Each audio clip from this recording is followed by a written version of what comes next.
Okay, Marion, we ready? Are we ready on YouTube? Payson, are you ready?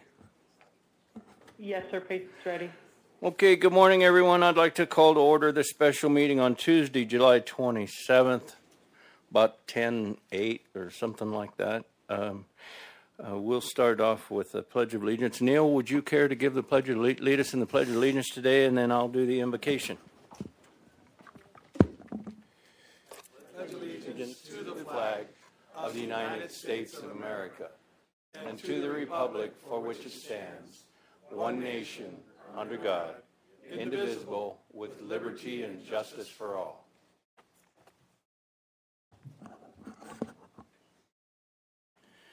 Our kind and gracious Heavenly Father, we thank Thee for Thy many, many blessings. Heavenly Father, we ask that the Spirit be with us today as we go through these presentations and make decisions for the people of Gila County, that the Spirit be with us and help guide us in the decisions that we make. Heavenly Father, we're grateful for staff and all the preparation that they do to help guide us in these meetings, and we ask that You be with them. We ask that You be with our first responders, both here and abroad, and their families as they're keeping us safe, free, and protected. Heavenly Father, we're grateful for the change in the seasons and the rain that we are blessed with that haven't had, and we pray for those people that have lost in the fires and in the floods. And as our rain continues, Heavenly Father, we ask that it be nourishing to the countryside to help it be better for the future and not damaging to the people that live here. Heavenly Father, all these things that we are grateful for and ask Thee of, we do so in the name of Your Son and our Savior, Jesus Christ. Amen.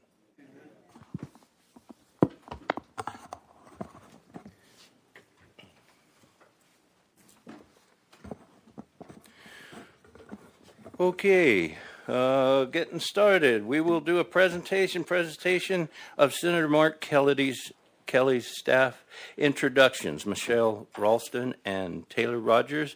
Good morning, and thank you for being here. Good morning. Good morning. Chair Klein, supervisors. My name is Michelle Ralston, and I am an outreach and constituent services representative for Senator Mark Kelly. My areas of assignment are Navajo County, Apache County, and northern Gila County down to Payson. Before I begin, I prepared some comments so that I can be brief. But before I begin, I just want to take a moment to honor former Governor Rose Mofford and former Supervisor Tommy Martin, and to say that the legacy that those two left behind lives on. And they were real heroes to me. So with me today is Taylor Rogers, and she represents southern Gila County. And it is very important to the Senator that he has staff assigned throughout the state to listen and to learn about local needs and issues. I would like to take a few moments just to explain my role of outreach and constituent services from the Senator's office. First, outreach involves communication and collaboration. For example, the Senator is most interested in a successful rollout of the American Rescue Plan. That funds are received and that people receive the help and assistance that they need and deserve. Continuing communication between his office and your jurisdiction about that rollout will benefit everybody. And so if you ever have any questions or any needs, I'm here, please call me. The broadband issue is another example of our collaboration. And as the pandemic kind of ebbs and flows, new funding is becoming available for broadband upgrades in rural areas. And so we want to stay in close communication on the broadband issue as well. Any other issues of priority for you are issues that we would like to communicate with you on and to stay tuned in with and to support as the Senator is able to do so. The casework is the main work that members of the Senate provide to constituents who request assistance. Our office defines casework as constituent questions and concerns involving federal agencies. If a constituent brings us a question that belongs in your jurisdiction, certainly we refer back. And then I'm going to prepare a PowerPoint for each one of you that provides information about federal issues and when to contact our office from your jurisdiction. Constituent questions that involve the judicial system can only be referred to public legal assistance or to a judicial oversight entity. Constitutionally and ethically, the Senator's office cannot interfere in matters of the judicial system. We are here to listen and to learn, and to help local jurisdictions and our constituents obtain answers to their questions. And as I said, I'll send the casework link and a postal address to you to share with your constituents who may need assistance from a federal agency. And finally, what I would like to say this morning is, last December, right after Senator Kelly was sworn into office, he made the following statement. "It is my honor to represent Arizona in the United States Senate. I face challenges serving our country at war and in space, and as our country faces new challenges, I am ready to serve again. The legacy of this Arizona Senate seat, once held by Senator John McCain, is one of independence. I'm committed to working with Republicans and Democrats and using science, data, and facts to craft policies that will help us overcome our greatest challenges, including tackling this coronavirus pandemic and getting our economy back on track. It's only through hard work and compromise that we will be able to create a more prosperous path forward in Arizona and for our country. That work has already begun, and today I am humbled to continue as a United States Senator." And if he could be here, I'm sure those are the words he would be saying to you right now. Thank you very much for your time, and with that, I'll take any questions. Supervisor Christensen, questions? Thank you, Ms. Ralston, for coming, and please thank the Senator for sending you. We appreciate his interest and interaction with the county, and I presume you're going to be giving us all your contact information. Okay, that'd be great. I'd love to work with you. And I know we're not into debating what we need, but in northern Gila County, there's really two things. I already spoke to you about Fossil Creek. It's very high on our list, and also forest health. Both require money and permission. So those are, and we'll talk more about that later, but thank you so much for coming. Thank you, Supervisor. Thank you. Supervisor Klein. Thank you, Mr. Chair, and thank you, Michelle, for both of you being here today. It's really good, and we do have issues in Gila County, and I do look forward to working with both of you and the Senator and my colleagues here as well to try and help it. So I look forward to seeing you both again in the future, and we'll go from there. Thank you. Thank you. Thank you. Yeah, thank you very much for the willingness to reach out to us. There's not often that happens, so appreciate it very much. Thank you very much, and we're just a phone call away, so we will get acquainted and be in your neighborhood frequently. Thank you. Thank you very much. I'll keep my introduction very brief. Thank you for having us here today. We're very grateful to be here. My name is Taylor Rogers. I'm the Southern Gila County Outreach Representative from Mark Kelly's office. I'm happy to be here as a part of Team Kelly to listen and learn about the needs of Gila County. My areas of assignment include Gila County, Pinal County, Graham County, Greenlee County, and the East Valley of Maricopa County. As an Eastern Arizona native, I'm really grateful to be working in this capacity. I traveled with Senator Kelly on his visit to the Telegraph and Mezcal Fire headquarters. It was truly amazing to see local, state, and federal leaders come together for the good of the community. Mid- and post-fire damages is of the utmost concern of our office.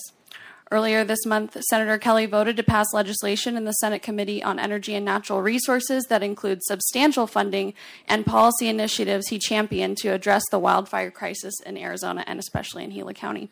The bill passed by committee authorizes $5.75 billion for forest management programs under the U.S. Department of Agriculture, Forest Service, and U.S. Department of the Interior. A few of the specificities include $500 million to grants to help rural communities build defensible space around at-risk homes and reservoirs, $200 million for the One Burned Area Recovery Program to assist with post-fire recovery, including erosion control projects like those needed here near Globe following this year's Telegraph and Mezcal fires. And $20 million to the Ecological Restoration Institute at Northern Arizona University to help the U.S. Forest Service improve its planning and implementation of forest restoration projects. We continue working towards solutions to help Gila County through these natural disasters and any other issues that your community faces. Thank you very much for having us here today. I look forward to working for and with the citizens of Gila County, and please let us know if there's ever anything we can do for you. Thank you. Supervisor Christensen. Thank you for coming, really, and thank you for your presentation. Was all that money that you were talking about just for Arizona? Yes, sir. That's great. Okay. That's a lot. That's good. Supervisor Klein. So, Taylor, thank you. Mm-hmm. And if there was one message I'd send back to the senator is see if he can get that money straight to us and so we can get it on the ground. And because so many times we see it diverted in other ways when it comes to the state and so forth, so. Absolutely. I think him coming here and seeing it boots on the ground firsthand was really impactful, and we'll make sure to get those specificities on where it's going and when it's coming to you and all of that. Thank you. Thank you so much. Thank you. Okay. Thank you. Thanks again. Moving on to number 3, public hearing. Okay. Thank you. Okay, public hearing, information, discussion, action to approve, deny, or modify conditional use permit application number CUP P2102-001 to allow a second-story, 36-foot tall building height for a single-family residence measured from the ground level to the mean height between the eaves and roof ridge.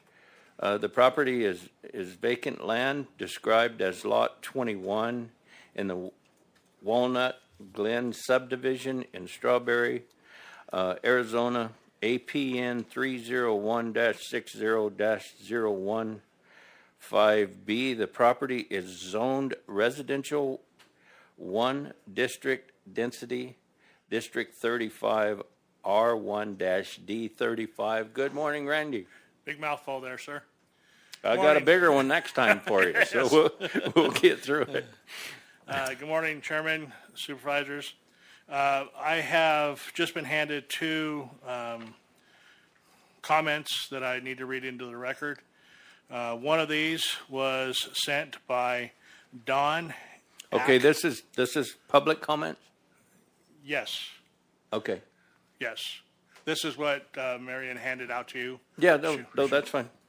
Don Ackmich, Ameche, sent this last night at 11:49. I am writing tonight to express my outrage around the fact that this matter is scheduled for a hearing tomorrow morning.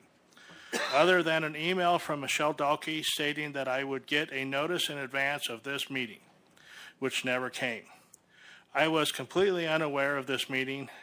Late today, one of my neighbors shared with me a copy of a meeting notice that lays in the dirt on the side of the road leading to the subject property. This is exactly what happened with the final P&Z meeting on this request. Notice was promised but never received. The only indication for that meeting was also a sign that lay in the dirt pointed out to me by my neighbor. It can't be true that this is how Gila County does business. 2 meetings now with no notice. Promise for a neighborhood meeting to work together with this project. Never happened. Testimony and emails from numerous neighbors, all outstanding objections to this requested, apparently unheard. I own a home at 4821 North Brandon Way, which is close proximity to Mr. Oxier's property. I have written multiple times along with nearly every neighbor expressing opposition to this request. No one I know wants this approved. It would have met your requirements to email by 5 p.m. today had I known it existed. Along with every neighbor I have talked to, we remain opposed to this request and feel we have been largely ignored as a group. This matter should be tabled until there is a meeting between the neighbors, applicants, and a member of Gila County to come up with an acceptable solution. I am unable to attend your meeting on such notice. Might this give you pause on this matter in the interest of the neighbor? Table this matter until we can all meet. Don Axmeach III. Second notice, comment, was given by Eugene and Kathleen Tabasco, Tambascio. It was sent yesterday at 4:18. My husband and I are unable to attend the Board of Supervisors meeting tomorrow, July 27, 2021. We are sending this email. Our comments regarding CUPP 2102-001 Dan Axier.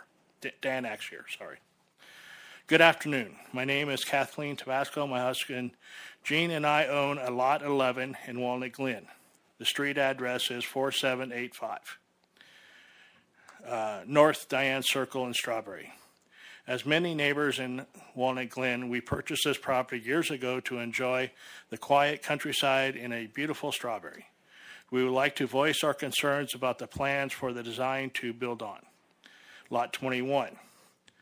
While we are pleased that the pillar height will no longer be 27 feet tall, it seems that the overall height is still too high. With a wall being built below the pillars, this measure stating point is now higher. It is difficult to discern exactly how tall. The house will appear with the requirements of Gila County community being 30 feet. With the requirements of Gila County being 30 feet, that would mean the house is 12 feet over the 30-foot height. Requirement of Gila County ordinance to the median of the roof line. If you look at the neighborhood, this height is not conductive, nor architecturally harmonious with the neighborhood. A house this height not only intrudes on our privacy and harms our and others' resale value, it is not architecturally harmonious with the community. Respectfully requested the county deny this conditional use permit for the design. So the applicant is here in the audience also. So originally this was requested to be a 45-foot high house. Supervisor Christensen has seen and heard some of the comments were held. And by the way, I wanted to make a note that all publications in the paper, signs, postings were all done in the requirements of the state. So all of those have been met. If someone knocked down a sign, we would not have known that. But I just wanted to make sure that the concerns that everything was posted and done legally. Currently, the house current request is for 36 feet to the means. The first public hearing was in March. P&Z continued to April, so Axier could work with the neighbors. April applicant requested a continuance. May, P&Z recommended approval to the subject 36 feet maximum height. Neighbors emailed. There was lots of comments, concerns with the original height. In our last meeting, there was one neighbor that liked it, one neighbor that still had some concerns. But we're here for the commission has recommended approval at a maximum height of 36 feet, 2 stories instead of 3. And this lot is extremely sloped. I believe there's like a 60% slope to the lot, so it's going to be a tough build no matter what. But the applicant has made some changes. They had big concerns about the pillar height in the front. It's got like 4 or 6 pillars in the front of the house, and they were pretty towering at the 45 foot.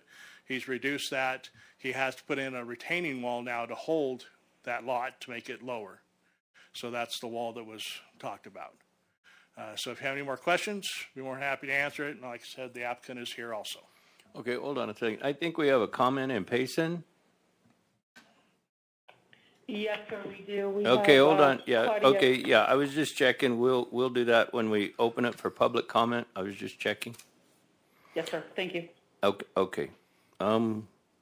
Okay, Randy, that's okay.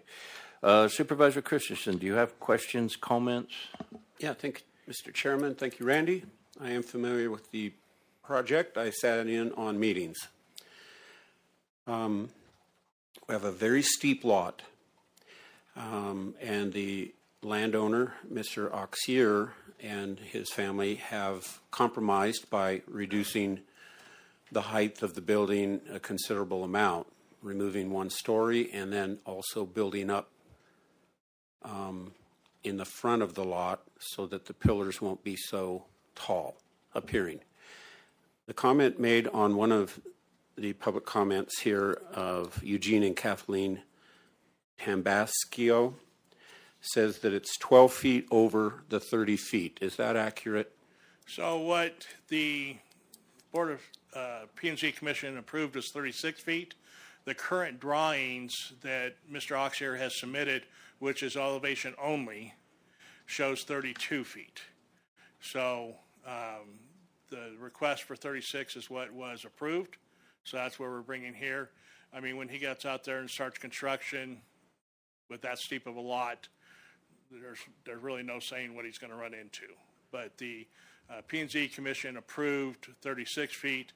The current drawing showed 32 feet. Okay, so if all things go according to plan, he will be between 2 and 6 feet over the requirement. Correct. Not 12 feet, okay. Also, on the other email, it says there were not meetings between the neighbors and the applicant and members of the county, or enough meetings, but would you consider that an accurate statement?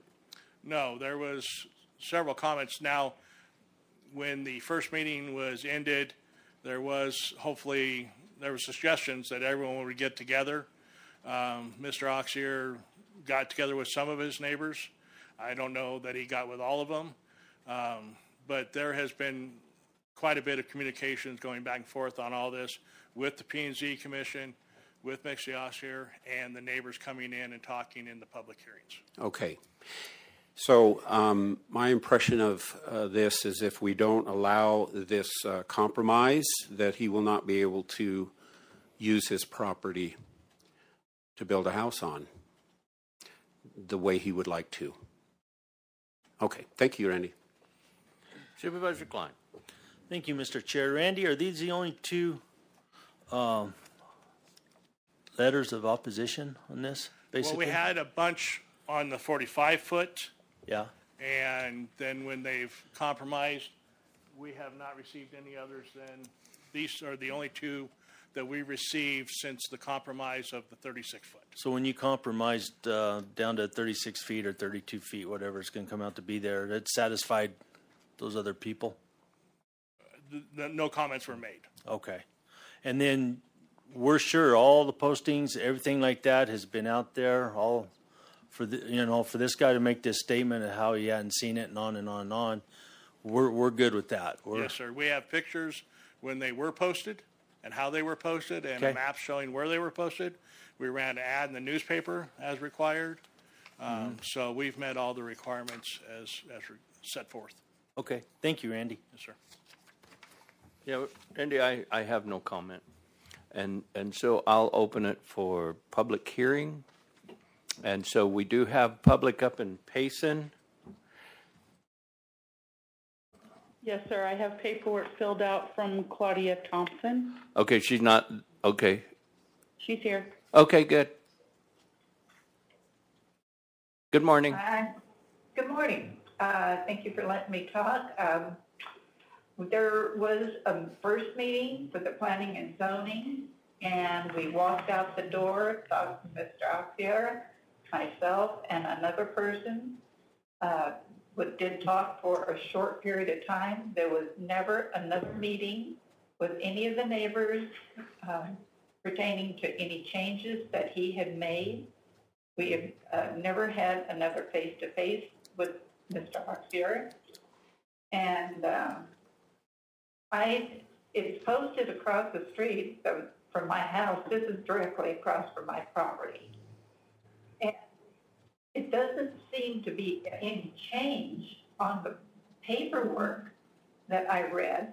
It still states 47 feet, that they had dropped it down to maybe 37 feet. We have never seen any paperwork, nothing emailed to us from Mr. Oxier about the new design that didn't come to my house. And I'm just wondering why, if they decided on 36, why on the paperwork across the street it says 47? It seems to me that nothing has been changed since the very first meeting of the Planning and Zoning. And I would just like an explanation on why there hasn't been a meeting when Mr. Oxier didn't even try to get a hold of our community. We're a small street. I mean, Cayenne Circle and O'Bear. That's Walnut Glen. It would be hard to get us all together, but there hasn't been any explanations. It just seems like, okay, I've presented this to somebody and they said, okay, we'll let you have 47. That's what's on the paperwork across the street. So that's my comment. Thank you. Okay, what's your feeling about the building? I think it is way too high. It is extremely, extremely steep, as Mr. Christensen said. And we've had comments of the workers that come out there, the surveyors that came out there and says, why in the world would anybody want to build? And I heard this from people that are working on the hill that has to go and do the description of putting in a driveway, building a house. It is going to be very, very high up. And it pretty much takes up all of the property from what I can see of the original drawing, from one side of the property to the other side. And as far as I know, everybody that has lived in this neighborhood for many years, I've been there 30 years, and other people have been there shorter, less, some more, but none of us want something that's so high up on our hill, looking right down into our homes. I just think it's personally, okay. I don't think it's going to look good. Okay, thank you. Thank you.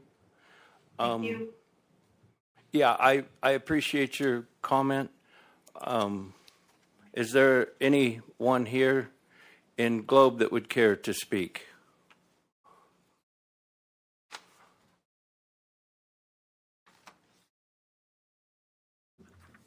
Hi, my name is Dan Oxier, 4372 South Notting Hill Drive. I apologize, I'm the applicant, but I wasn't sure if I still needed to fill out a public. Okay, I have this filled out for you. I'll hand it to you when I'm done. I'm the applicant. I own the lot. To address some of the concerns that have been raised, we have had multiple meetings. We had, as is required, a neighborhood meeting. It was via Zoom due to the COVID-19 pandemic, but the majority of my neighbors were present on that Zoom meeting. Copious notes were taken. Actually, word-for-word notes were taken and provided to the county. We had that in the initial P&Z meeting. I met with several of the neighbors, albeit admittedly not every single one of the neighbors after that P&Z meeting to try and find a resolution that would, something that a compromise that would work with us so that we could build, our dream home on this lot, and but still be respectful of our neighbors. I felt coming out of that meeting that we had come to a resolution. We were going to remove the third story from we had planned on building a loft, and we agreed we would remove that and reduce the building height as much as we could. Due to the steepness of the lot, there's only so much you can do. And frankly, even if we were to build a one-story home, we wouldn't have been able to met the height requirement to provide access, egress from all the rooms. But I did want to, and so then we had the follow-up P&Z meeting, and in that meeting there were 2 neighbors, I believe, that were in attendance in that meeting, and we came up with a resolution right there in the meeting and modified the request that I was willing to work with, and that's where we reduced the maximum building height to 36 feet, and to at least the feeling at the time was the primary concern was the column height. They didn't want to see these giant columns, and I can understand that. So we modified the maximum height of those columns to be 17 feet. Just the way the architecture of the building laid out, that reduced the overall height below that 36 feet because we had to bring the retaining wall up to minimize the column height, which reduced the overall height of the building because the natural ground was up higher than. I did want to defend your staff a little bit. As my neighbor had mentioned, I had surveyors go out there and stake the building footprint so my excavator could give me a cost for the construction. And on a couple of occasions, those stakes were removed. And so I had to pay my surveyors to go back out there and stake it again. So obviously I wasn't there and didn't witness somebody removing those, but they obviously disappeared. I would imagine that something similar might have happened with the sign as well, if it was knocked over. Obviously, not accusing anybody specifically, but I did want to defend your staff that if there's a habit has been established, very troubling habit, I might add. But this is I'm a civil engineer. I work throughout all throughout the state. Work with Cobra Valley Regional Medical Center just down the street as well. I do understand completely that this is a difficult lot to build on, but this is a civil engineer's dream, and I recognize that it's not going to be easy, and that additional compromises have to be made, which I'm willing to do because I want to be a good neighbor. I want to have good relationships with those that I live next to and will live next to for the foreseeable future. Just to clarify one comment, we did receive one letter of support from my immediate neighbor to the east of us, Mark Hamilton. He did provide a letter of support, and then we did receive support in the final P&Z meeting from at least one of the neighbors. Don't recall the gentleman's name, I apologize, but in that meeting voiced that he was happy and content with the compromise that was reached. That's run long. I apologize, but I'll be here if there are any additional questions for me. Okay, yeah, no, we appreciate it. That's fine. Okay. Okay, then I will. If that's all the public, do we have any public on YouTube? No. Okay, no one else in Payson? And no one else here? There was only one. Oh, okay. All right, then. Does staff have any, does board have any more questions? I do not, thank you. Oh, okay, then. Yeah, the only comment I have is, our planning and zoning, they work really hard, and our people, when they come to us and recommend things, they have put a lot of time in, and a lot of the people that sit on that board are volunteers, and I very much like to support them because they don't have to help us with a lot of decisions that they make. But hello? Chairman? Yes? Claudia Thompson would like to respond to the owner of the property. I don't know that we can get into back and forth and who's right and who's wrong. So I'm going to say, if you can keep it to 1 minute, go ahead.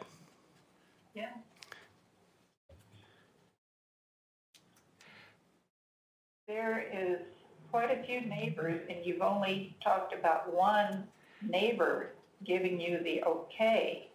There's a lot of other neighbors that are objecting to this. So the one that you said that okay, we can compromise with that. You didn't get everybody's emails. You didn't say anything about bringing other people together, which you were going to do after the planning and zoning meeting. It was out here on the steps, and a lot of people left. A lot of people didn't even know what you were talking about.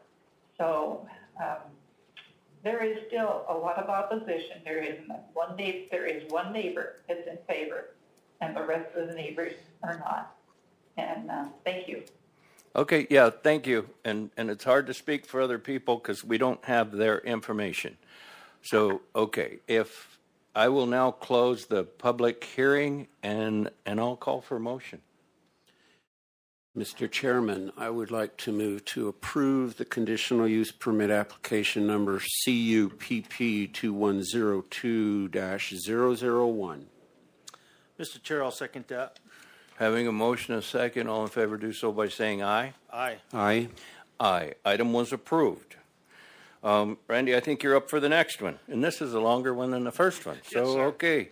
3B, information discussion action to approve case number CPA 2103-001, a minor amendment to the Gila County Comprehensive Plan to change the land use designation from residential 0.1-0.4 DU/AC to mixed use. Approved case number REZ ONP 2103-001. A request to change the Gila County zoning map zoning designation from R1-D40 and R1L-D40 to transitional residential with a planning development overlay of trailer overlay subject to the conditions that are outlined in the recommendation section of the Planning and Zoning staff report attached to this item. Adopt ordinance number 2021-02 and approve permit number P2105-067, a request from the revision of acreage for the Canyon River Ranch final subdivision plot.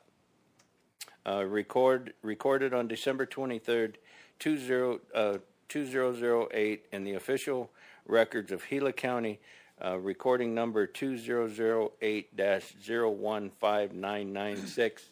Again, Randy. Thank you, Chair, Supervisors. So this project has been going on for years. This was originally a subdivision that is approximately 6 miles west of Payson, out there on the end of Doll Baby. This was originally a subdivision that was approved to have 116 cabins on it. It's 158 acres out there, and this subdivision got approved 2008. Then we had the Great Recession, and it sat there and sat there, and now some of the original owners and some new people are taking this on and wanting to revise it, and they are here and would like to give you a quick presentation on what they're looking at doing. Okay.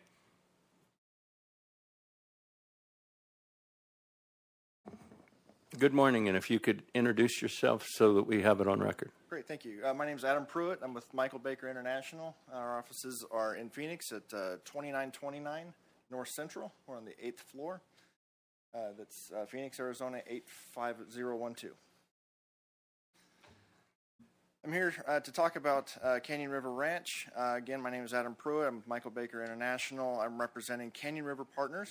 Justin Roylance and Paul Brown from Canyon River Partners are here today to answer any other questions that you might have that maybe I didn't cover in the presentation.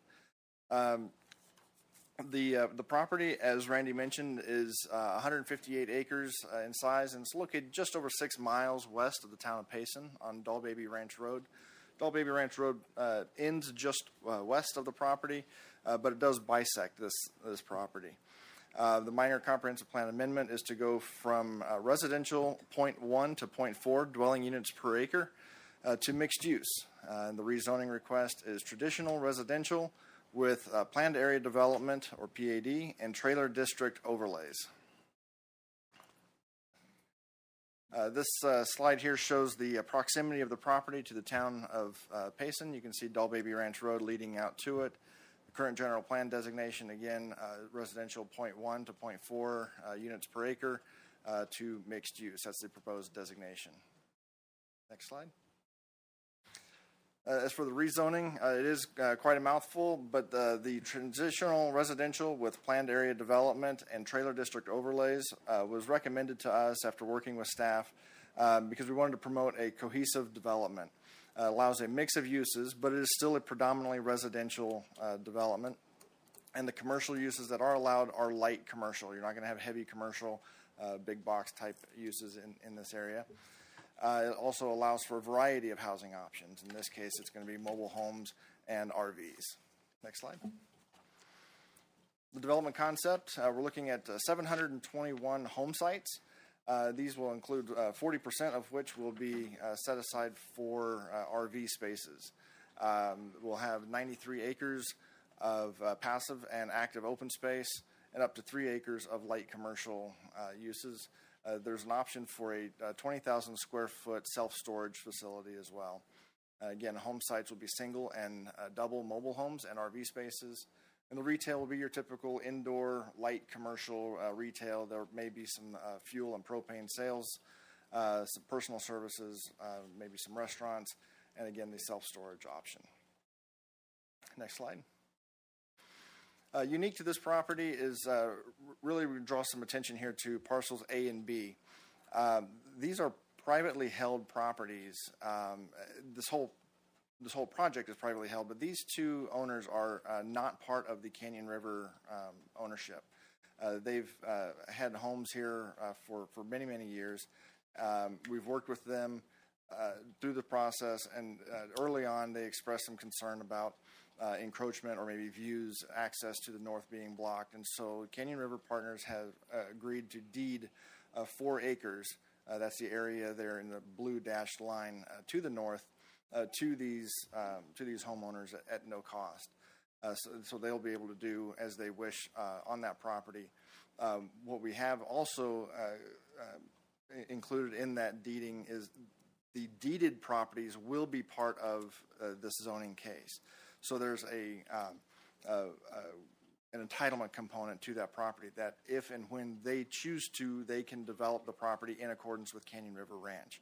So there's no obligation to, but if they want to, there's 4 acres that can have up to 5 units to the acre or 20 RVs on that property. So there is some incentive for them to develop if they choose to. If not, they can maintain the current zoning or the current uses as an extension of their current property. Next slide. Project amenities. So we mentioned this is an RV resort. We really mean that. It is a resort. The amenities are going to include over 93 acres of passive open space. We're approaching 60% of the project to be undeveloped. We'll have a 1 acre fishing pond centrally located to the site. There'll be over 5 miles of multi-use paths and trails. This encourages walkability, pedestrian activity, and less reliance on the automobile. There'll be 20,000 square foot. There will be a 20,000 square foot open food hall and recreation space that's located near the gateway, and I'll show that on the next slide. But that'll be near the entrance to the project. There'll be a 12,000 square foot or 12,500 square foot community center that's centrally located, a 5,600 square foot social event pavilion, and then throughout the community will be a variety of sport courts, ranging from pickleball courts tennis courts, baseball and softball fields, basketball courts, community swimming pools and hospitality facilities, and then there'll of course be dog parks throughout the community as well. The last bullet there is a concierge service. So what's a resort community without, or what's a resort really without a concierge? Well, Canyon River Partners has committed to including a concierge service for the residents, people who are staying there. They can call the service, and that service can retrieve products, items from town, again, reducing traffic flow on Dull Baby Ranch Road into town. So these, it's a unique component to a resort-type development. Again, there are mobile home communities and there are RV resort communities, and this is really a lot of emphasis on the RV side. Next slide. So this is just some graphics that were put together by the design team showing what the quality of the amenities will look like and where they'll be. So as you enter into the property on Dull Baby Ranch Road to the upper right-hand corner, you'll see the large pavilion, the food court, and commercial use. So as you enter into the facility, you definitely get the feeling that there are services available. Continuing through the community, you'll see the community clubhouse, and that's where the lake is. You'll have turf areas, pools, outdoor recreation, indoor recreation, and again, centrally located to encourage people to access the property by foot or by bicycle. Next slide. Amenities don't stop at the in the necessarily the built environment or in structures and planned events or planned event spaces. We really wanted to bring that out into the community, and you do that partially through landscaping. While there's more maybe efficient ways to convey drainage flows, we wanted to increase the attractiveness to it. So we still have the efficiency, but as you can see there in the lower left-hand corner, all the drainage swales will be landscaped to be natural vegetation. There'll be bike paths and pedestrian paths on either side of it. The plant palette you'll see on the right there is a diverse plant palette, all designed to thrive in the environment where they'll be placed. Next slide. So as far as infrastructure, there were some questions early on as to how this project will be served. We are looking at private water, so the water will be provided by on-site wells and treated to meet or exceed the ADEQ water quality standards. Wastewater will also be collected privately and treated on-site. With the high-quality effluent will be used to water landscaping and recreation areas throughout the site. Any solids will be separated and removed by a private carrier. APS will extend power to the property, and solid waste and recycling will be hauled by a private carrier as well. A fairly recent outcome was a request to provide a fire EMS service. So this is going to be provided by the town of Payson. We've worked with the town to establish or commit to establishing a fire district.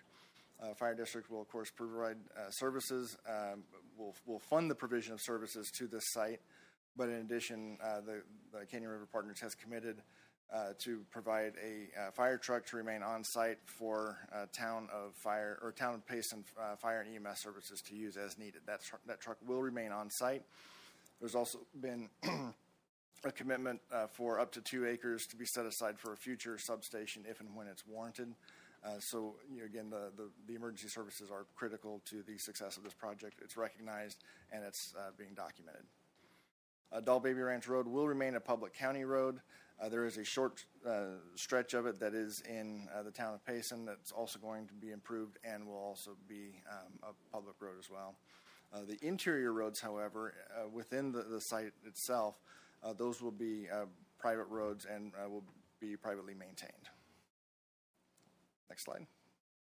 That's it for me. If you have any questions, myself or my client with Canyon River Partners will be happy to answer them. Supervisor Christensen. Yeah, thank you, Mr. Chairman. Thank you, Adam. I have also been involved in meetings prior to this one, so I'm familiar with the project and I'm familiar with the area. It's a beautiful place out there, Dull Baby Ranch, pavement all the way out, and you've been working on this for 12 or 13 years now. Okay, so today I know we're just talking about changing the zoning. and the town of Payson is agreeable, and you have made several concessions for them. And now on this 4 acres that's deeded, and you have lot A and B, just to clarify, are those A and B separate property owners? They are.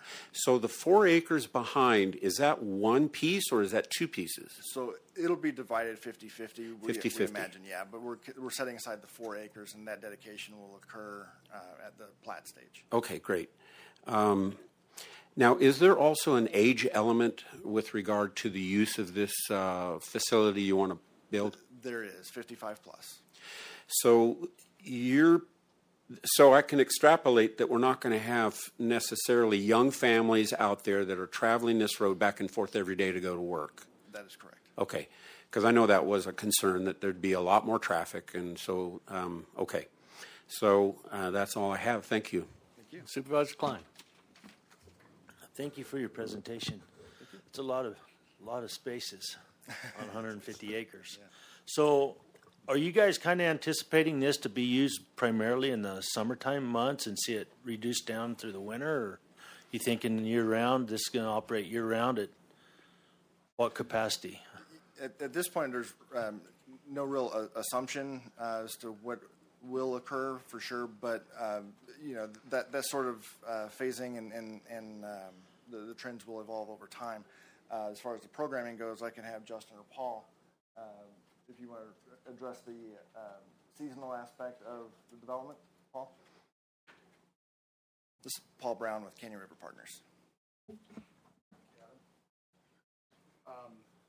My name is Paul Brown. I live at 4821 Sunny Acres Lane, Del Mar, California. Thank you for taking the time to listen to our presentation today.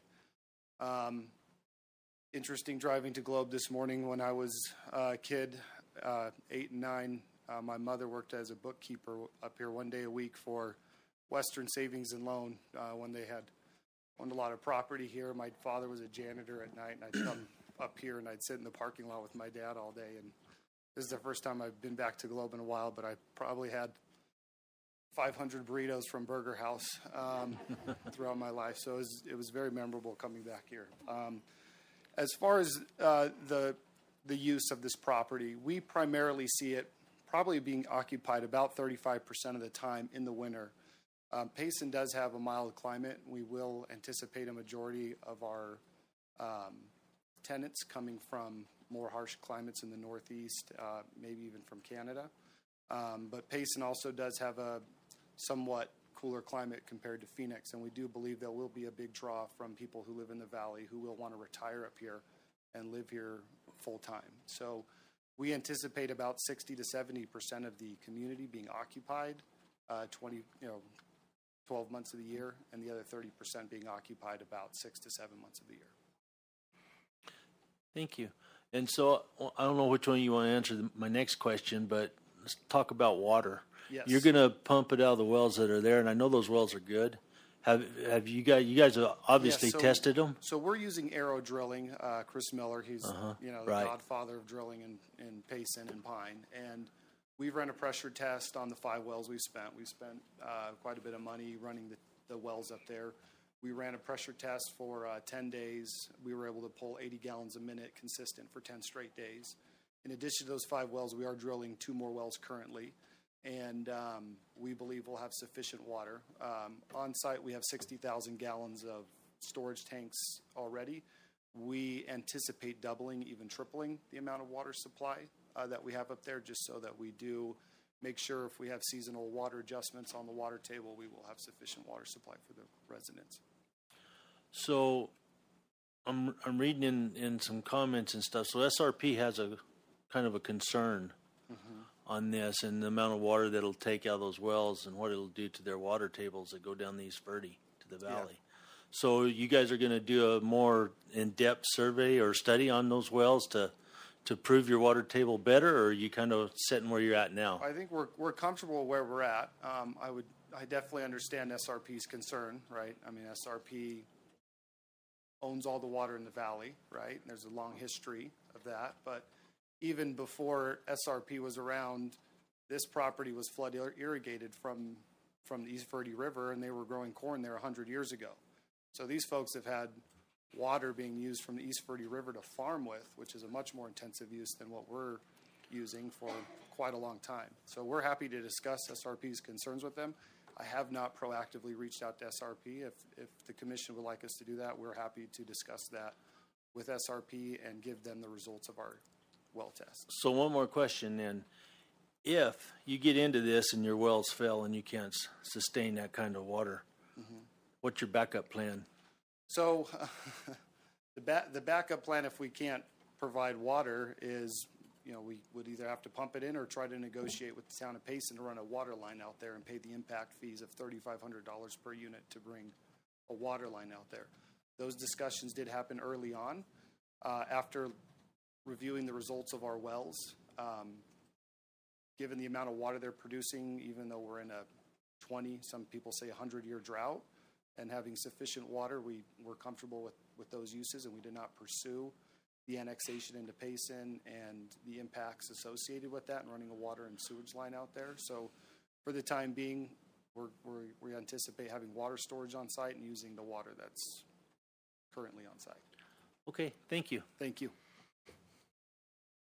Yeah, Supervisor Klein, good question. I always go last, so usually I don't end up with any questions because you guys fill them in pretty good. Yeah, but I was wondering who'd have the longer straw when it comes to the wells. Okay, if there's no further questions from the board, I'll open public hearing. All right, so I do have a comment that was sent in yesterday at 4:56 from Sean Lucas. And basically, this is SRP's letterhead here. Dear Chairman Humphrey, the Salt River Project appreciates the opportunity to make comments regarding the Canyon River Ranch development that is on the July 27, 2021 Board of Supervisor agenda. While this development is in the early stages of planning, the Salt River Project has serious concerns regarding the water resources for this development. Gila County Community Development staff report that the developer's narrative indicate that the water for the development would come from on-site wells. The proposed development is located within one half mile from the waters flowing from the East Verde River, for which SRP has acquired certificate water rights. Water rights number 3696 for water from C.C. Cragen Reservoir, in addition to other documented water rights. Water withdrawal from the wells in close proximity to the East Verde River will almost certainly conflict with these certificate water rights. Gila County Planning and Zoning Commission indicated that a hydraulic analysis would be performed as part of the submittal for the development plan. The development plan should produce an independent and peer review hydraulic report prior to the Board of Supervisors voting on the proposed ordinance number 2021-02. Such a report should determine the water demand and water availability for this project. It should also analogize the impacts of the project to the groundwater table and the flow of the East Verde River. Pumping from wells that draw surface flow from the East Verde River will impact water users like SRP shareholders located downstream. SRP is not opposed to the development within the Salt River and the Verde River watersheds. In fact, we have worked closely with several watershed communities on solutions to the water supply challenges. One of our greatest success in this area has been working with the town of Payson and the northern Gila County communities to secure both a physical and legal access to water from SRP operative C.C. Cragen Blue Ridge Reservoir. This water supply provides a reliable and renewable water supply for the town of Payson, sometimes rare in rural Arizona. Water is pumped from C.C. Cragen Reservoir into the East Verde River, where a portion is diverted via pipeline to the town of Payson, and the remainder flows down the East Verde River into the Verde River, where it is ultimately used by SRP shareholders in the Phoenix area. Because of these concerns, we strongly encourage Gila County Board of Supervisors to vote against the proposed ordinance until such time as the water resource for this development are secured. If you have any questions or concerns regarding these comments or need additional information, please contact me. Sincerely, and it's written in Greg Cornhumph, Cornrumph. Thank you, Penny. Is there any public up in Payson that would care to comment? No, sir. Do we have anyone on YouTube that would care to comment? Okay, and there's no one else here that would care to comment? Okay, then I'll close. Hello? Okay, if you'd stand up, come on up and make it brief, please. Yeah, I'll be real brief. I'm happy to work with SRP. I'm happy to sit down and talk to them. But, SRP just approved, or the state Land Conservation Trust just sold 7,000 acres to Brookfield Property on the east side of Mesa, and they're going to build 10,000 houses out there and supply 30,000 people with water. So the statement that we don't have water and it's an extreme concern, it's pretty debatable. For them to come and recommend that the commission deny the project until we satisfy their demands or satisfy their request, I don't quite think is very fair. We're happy to go meet with them. I'm happy to put a timeline. I'm happy to release all of my reports and findings to them. But SRP is not really going to have a lot of interest and desire to come and sign off on the project and support it. So how much time am I going to get with SRP if it's a condition of having SRP sign off on the project? It could be a very easy way for them to just never allow the project to be built because, as you know, SRP can be difficult. They're a massive organization. They're a multi-billion-dollar company that would not want to give a lot of time and attention to the project. So that's all I ask. If we could make a condition to discuss with them, happy to do so. Thank you very much. Yeah. Okay. Then moving forward, if Mr. Chair. Oh, okay. Go ahead, Supervisor. So I got one more comment on that, and I brought it up because water is a big issue on this rim, and a lot of people's thoughts is they keep taking our water and moving it down the valley. But reality is that with this drought that we have had, we are having some major water issues around the Payson area right now. And even though C.C. Cragen is a pretty good water source and all that, we're still faced with issues there as well. But when it comes to developments in the past, we've always asked for that water certificate up front, that 100-year certificate, Randy? Yes, sir. Before we ever did anything. So I think it's a legitimate question from SRP, and I totally agree with what you're saying.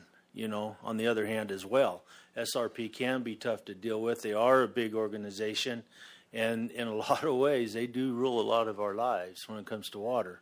So that's why I brought that up on this, is when you look at a project that's going to turn out as big as this one and the impact that it is going to have right there in that part of the world, we need to make sure all of our T's are crossed and our I's are dotted.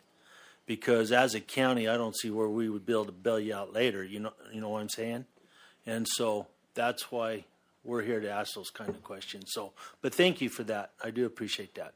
And we please understand that this is just the beginning process. That all those certificates, all of the requirements for sheriff, fires, Payson, all of those sign-offs are required during development plan process. Sure. And that no permits will be issued until we have an approved development plan where all of the stakeholders are involved. And I will say the owners have been very receptive to all the comments and requirements, and working with two different jurisdictions, working with Payson. They want this on the road, we want this on the road, and fire and sheriff, and they've been accommodating to all of the stakeholders in this. And so I just want to make sure that no permit will be issued for anything until development plan is approved or all these items are dealt with. Yeah, thank you for getting us back to the ordinance that we're here for the public hearing. Mr. Chairman, can I make a comment? Providing we don't get down a water hole again.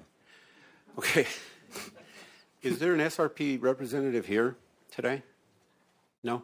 You were going down a water hole. So I just found a couple of things in this letter. Of course, SRP is extremely jealous about their water. So it says it will almost certainly.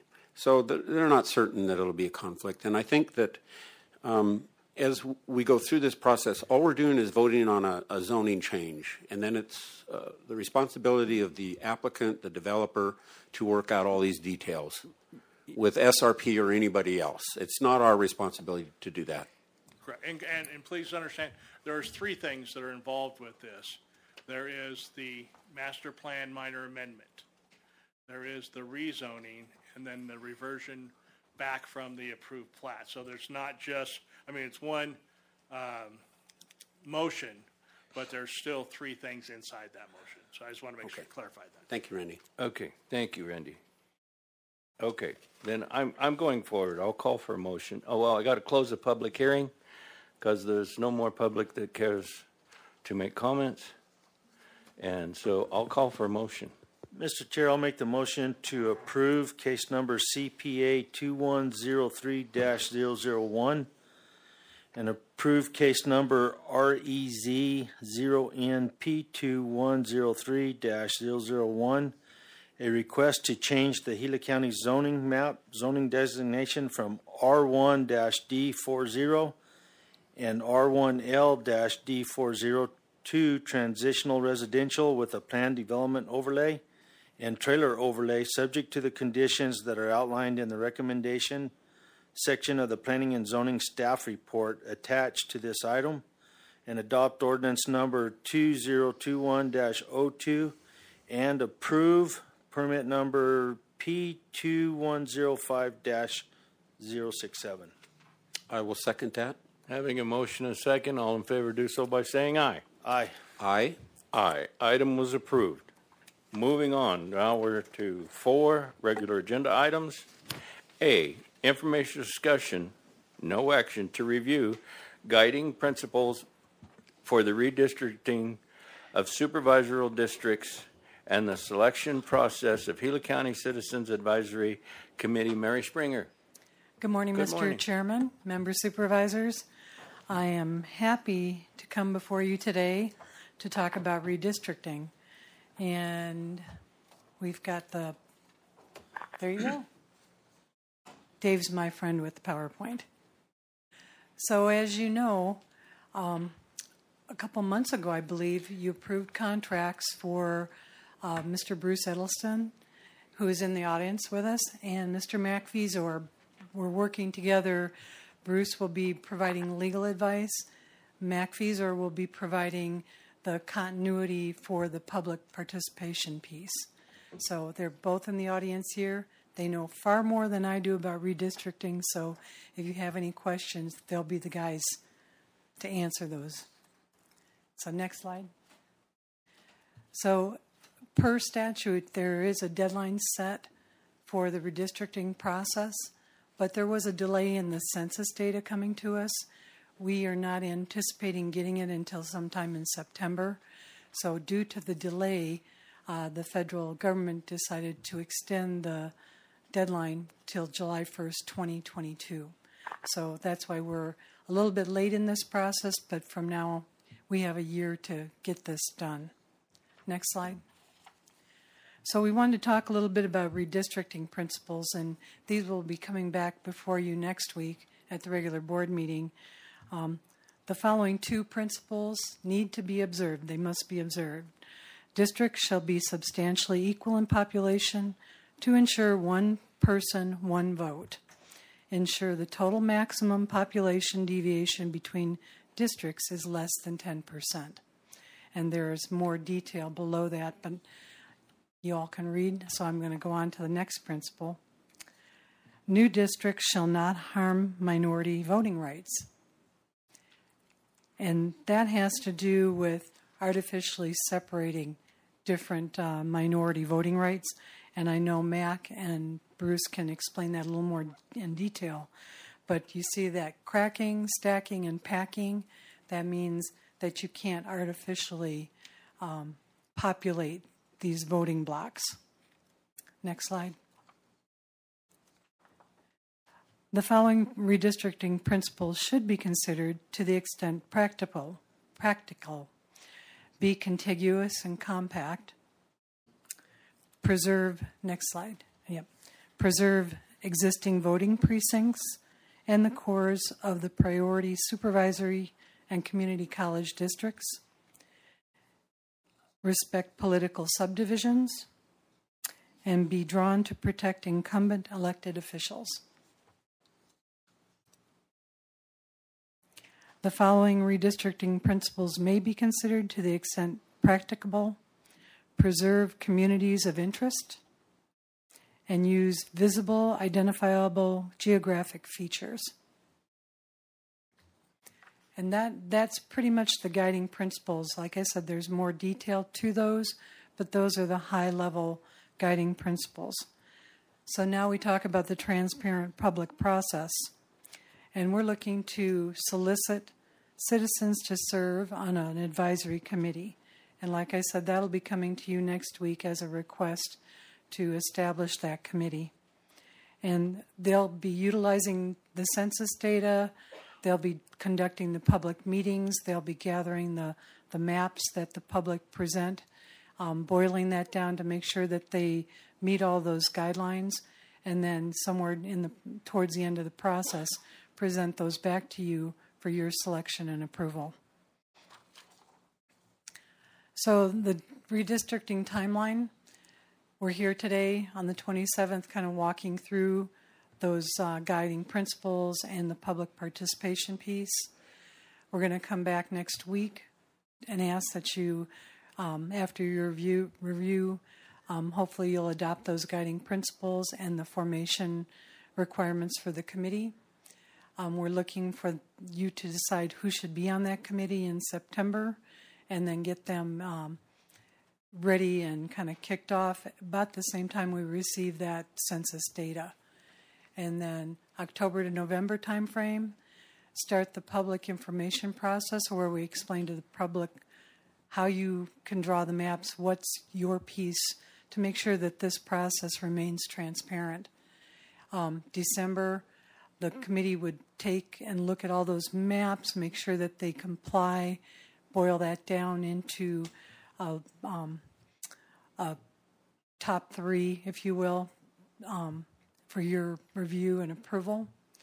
Come back and submit those alternatives to you in January, making sure that we have all the redistricting documentation, that we have the historical data that the federal government wants to see, make sure we're compliant in February, submit everything around the March timeframe to DOJ, and hopefully before July 1, we get DOJ approval, and then the redistricting process is completed.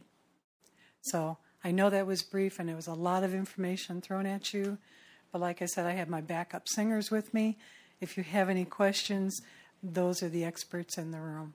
So thank you, and if you have any questions, we'd be happy to answer. Thank you very much. Supervisor Christensen. Yeah, thank you, Mr. Chairman. Thank you for that presentation, Mary. I do have a question. Maybe not a question, a comment. So I look at District 3 and wonder how that 10 years ago, I presume was formed 10 years ago, how that looks contiguous and compact. It's not compact, and it's not really contiguous. It is contiguous in that it's all Mac. That it's all touching. Okay. The reason that was done was the Tonto Apache tribe requested that they be joined with the San Carlos With tribe. the other tribes, okay. A written justification, and they said that was an overriding concern, and that caused us to move, I believe it was Payson 2, into to join Star Valley to connect so that they could be contiguous and give them what they were asking for. They actually wanted some of the ancient tribal properties down in Gila, but we could not accommodate that and keep the balance that we sought. I see. Okay. All right. That was the best fit we could come up with. So as we start this process beginning in August, September, et cetera, are you going to keep us informed as to how those discussions are going, how it's looking, or are you just going to present it later at the very end? That would be entirely, if anytime you want to call for a report. Okay. I would like to see reports. What they did, one of the things that really came out and was an excellent idea from the last time they ran this, it was Phil Ponce at ECN, Electronic Computer Maps, online mapping, where the public can get online and draw the map rather than coloring with a crayon or a colored pencil on a map. But they get a quick feedback as to the population distribution when they draw a map, whether it's for a supervisor or college. And then when they're happy with it, they can edit and save it and edit and save it and edit and save it. When they submit it, then it comes to us to review and present to the committee. And at that time, if you'd like to see what the public is putting in, we can give you a look at the maps, but it's a lot of data to go through. Okay. So however you want it boiled down, we'll provide it. Well, I don't maybe have that intensive an interest, but I would like to know whether or not we are going to be changing the... See the census data. I took a brief look at based on just the voters, so we know who was registered to vote in the areas, and we know the registered voters now. We've had a population gain up in the north. So if voting population, so probably there'll be some adjustment up there, but if we're only to hold within 10%, our worst out of bounds right now is 3.4% between districts. So we've got plenty of room. We may not have to adjust a thing. Okay, thank you. Mm-hmm. Supervisor Klein. So how many folks are we going to be able to, or are we going to need to appoint for either one of you? Mr. Chairman, Supervisor Klein, what you'll see next week in the agenda request is 4 per supervisor, 4 per district. And that was actually something that came out of the committee the last 10 years ago, that having a quorum and having additional people was more beneficial to the process. So if somebody doesn't show up, you can still have your quorum. So when we pick these 4 for each of us, do we have to stay within our district to select those 4, or are they just countywide wherever? In the previous one, each supervisor selected from their district. There's no requirement that it be so, but it was considered fair to give equal representation to each of the supervisors. Okay, thanks. That's it, Mr. Chair. Okay. Yeah, no, that was a question I had. And okay. I don't have any further questions.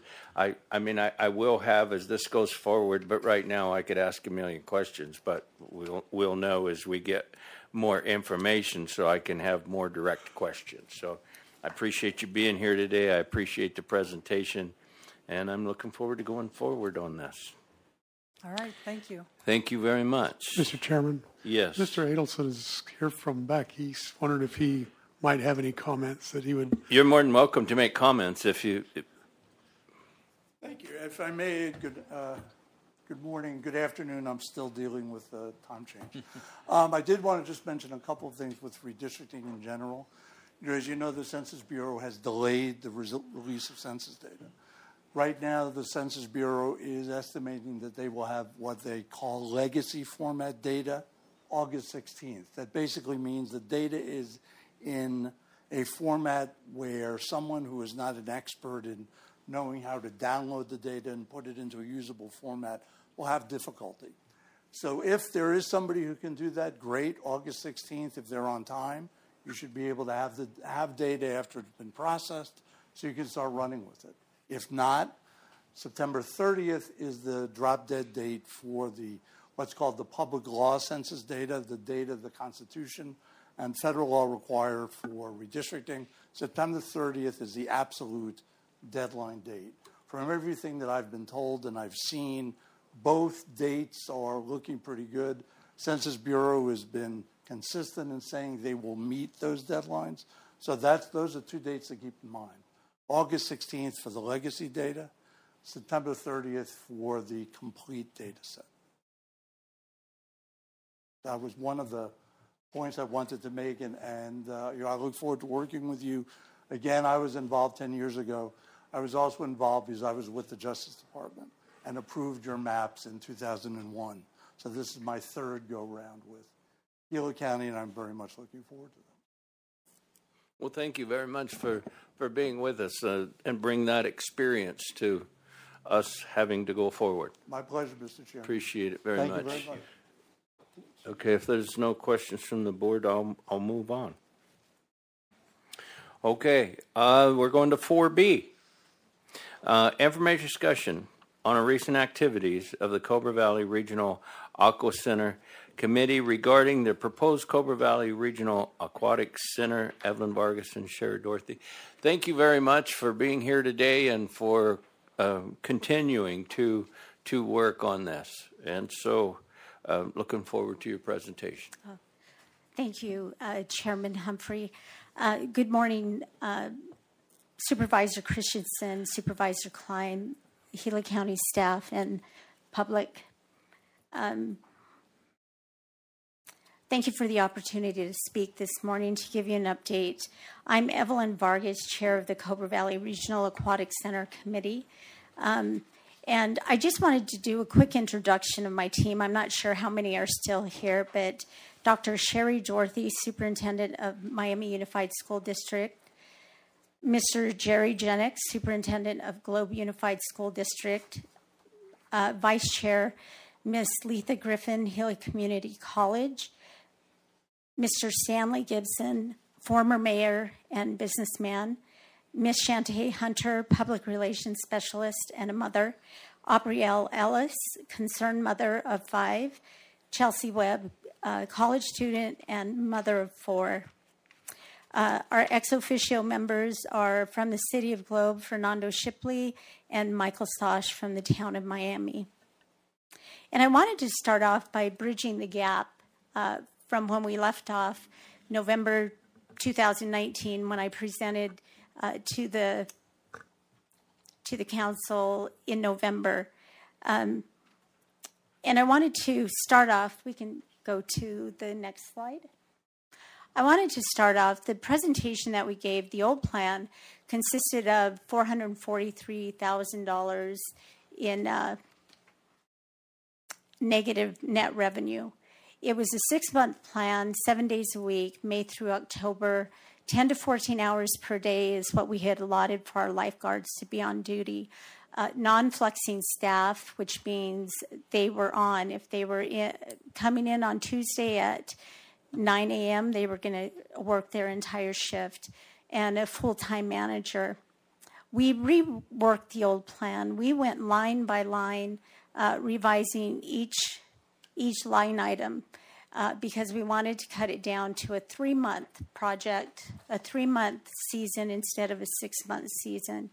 So we went line by line, and these are the numbers that we came up with: a negative $333,000 net income, and that is with a full-time manager.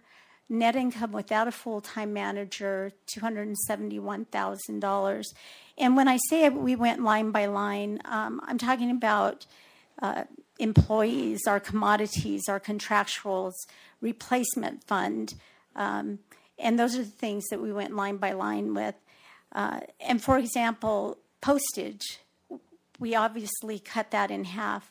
But chemicals we left in because that pool has to function year-round. Even though we're not using the pool, it still has to be maintained. So we didn't touch chemicals or anything that would be affected by cutting those down.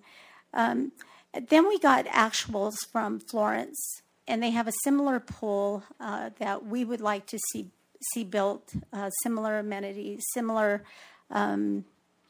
number of gallons. And we were right on target, pretty close, 283,000 is what the actual from Florence is. They run 3 months a year, 6 days a week, Memorial Day through Labor Day, 9 to 10 hours per day, and they flex their staff. And that was the huge money savings that we had. I think we went from 300,000 in staff costs down to 198,000, something like that. It was just a tremendous savings. And flexing staff, it's just good business, and we just didn't have that implemented in the original plan. Next slide.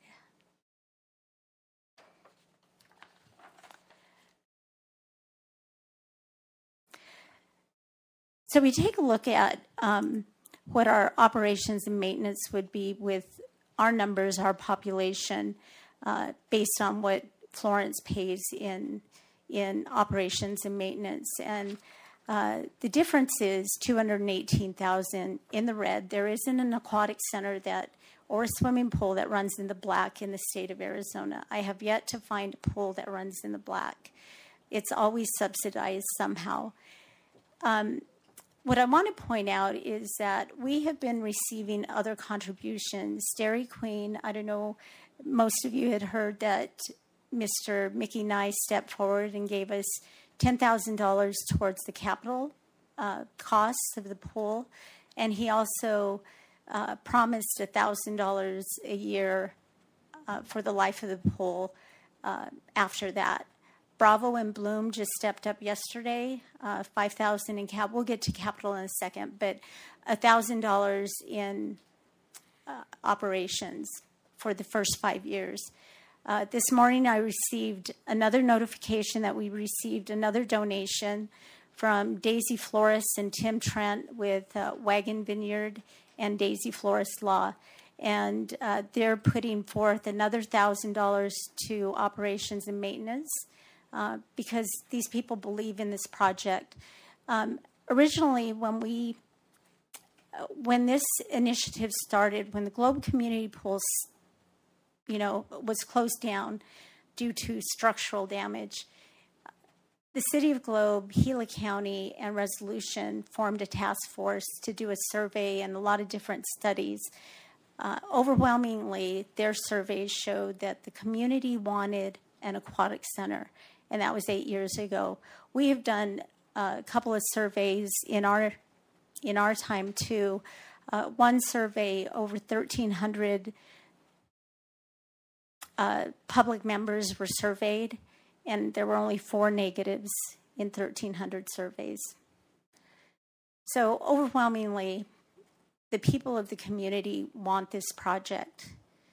So if we go down to the proposed contributions, and we break it out by percentage of population, Globe would, with the subtraction of Dairy Queen, Bravo, and Bloom, I haven't subtracted out Daisy Flores and Tim Trent's information, but Globe would be looking at about $97,000.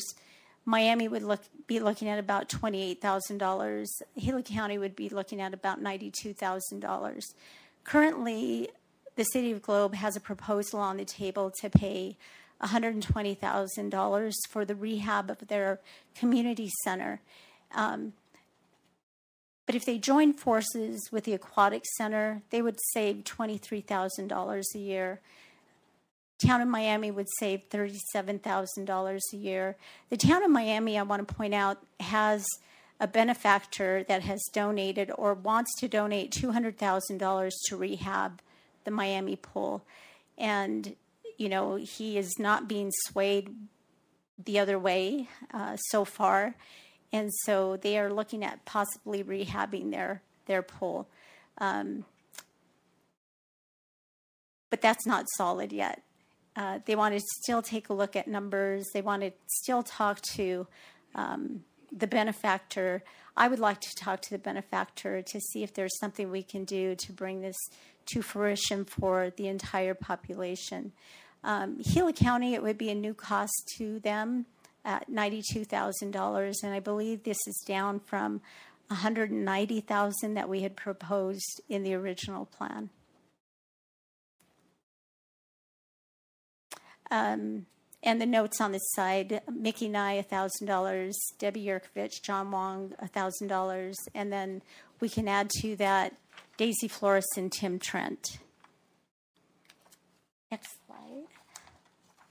I want to introduce Neil Jensen. He's going to speak a little bit more about the capital to build, and then followed by Jerry Jennings. He's going to talk about the bond.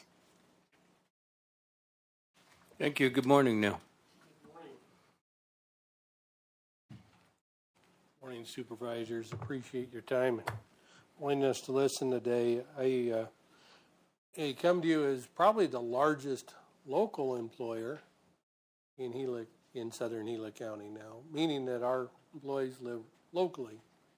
And as the largest employer, we're committed to the success of the community and the region. And our board of directors, it really decided we can't afford not to start to address these basic needs in our community in order to retain and keep employees. Also, as a 501c3, we completed a community needs assessment and then a community health needs implementation plan. And in that plan, one of the major identified needs is parks, recs, and pools and other things for people to get out, exercise, and improve their lifestyle. So in part of that, we've started and partnered with BHP. If you drive down Hospital Drive, so we push the trees and the weeds back even further, and we're putting in a walking path right there that you can walk around the hospital and then walk down through the trees. It'll have park benches and landscaping.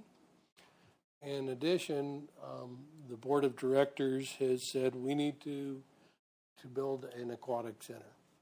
So I encourage, as a board to look at this and offer your support. We're $1.5 million. We've engaged or about to engage a architect to begin developing plans. I've been assured that this is scalable and that it could be built in phases, and we could build a heck of a nice aquatic center initially for $3 million. And since City of Globe has 1.2, we have 1.5, and we've got benefactors, we're pretty darn close to $3 million.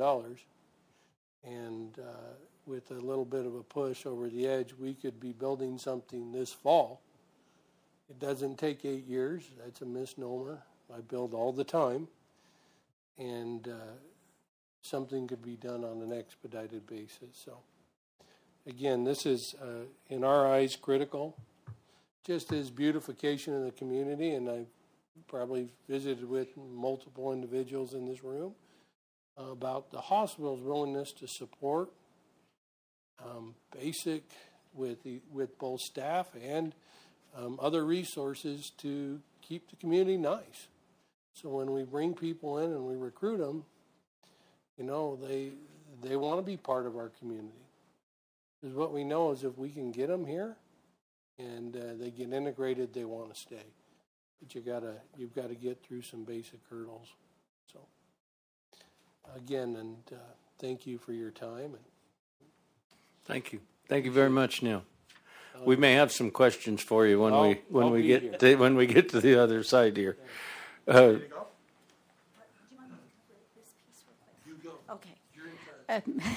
I just wanted to reiterate, this is capital money. We received $10,000 from Mickey Nye, $1,000 from a 92-year-old who said he wants his $1,000 for the future of the community. He realizes that the future of the community is important. He's basically end of life, and he wants something better for those children that are coming up.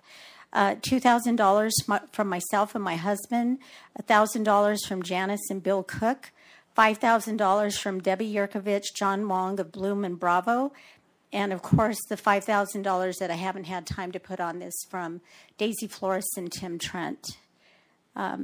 So this is 24,000, not 19 up there.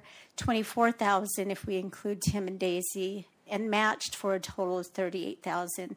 And we haven't even started our fundraising.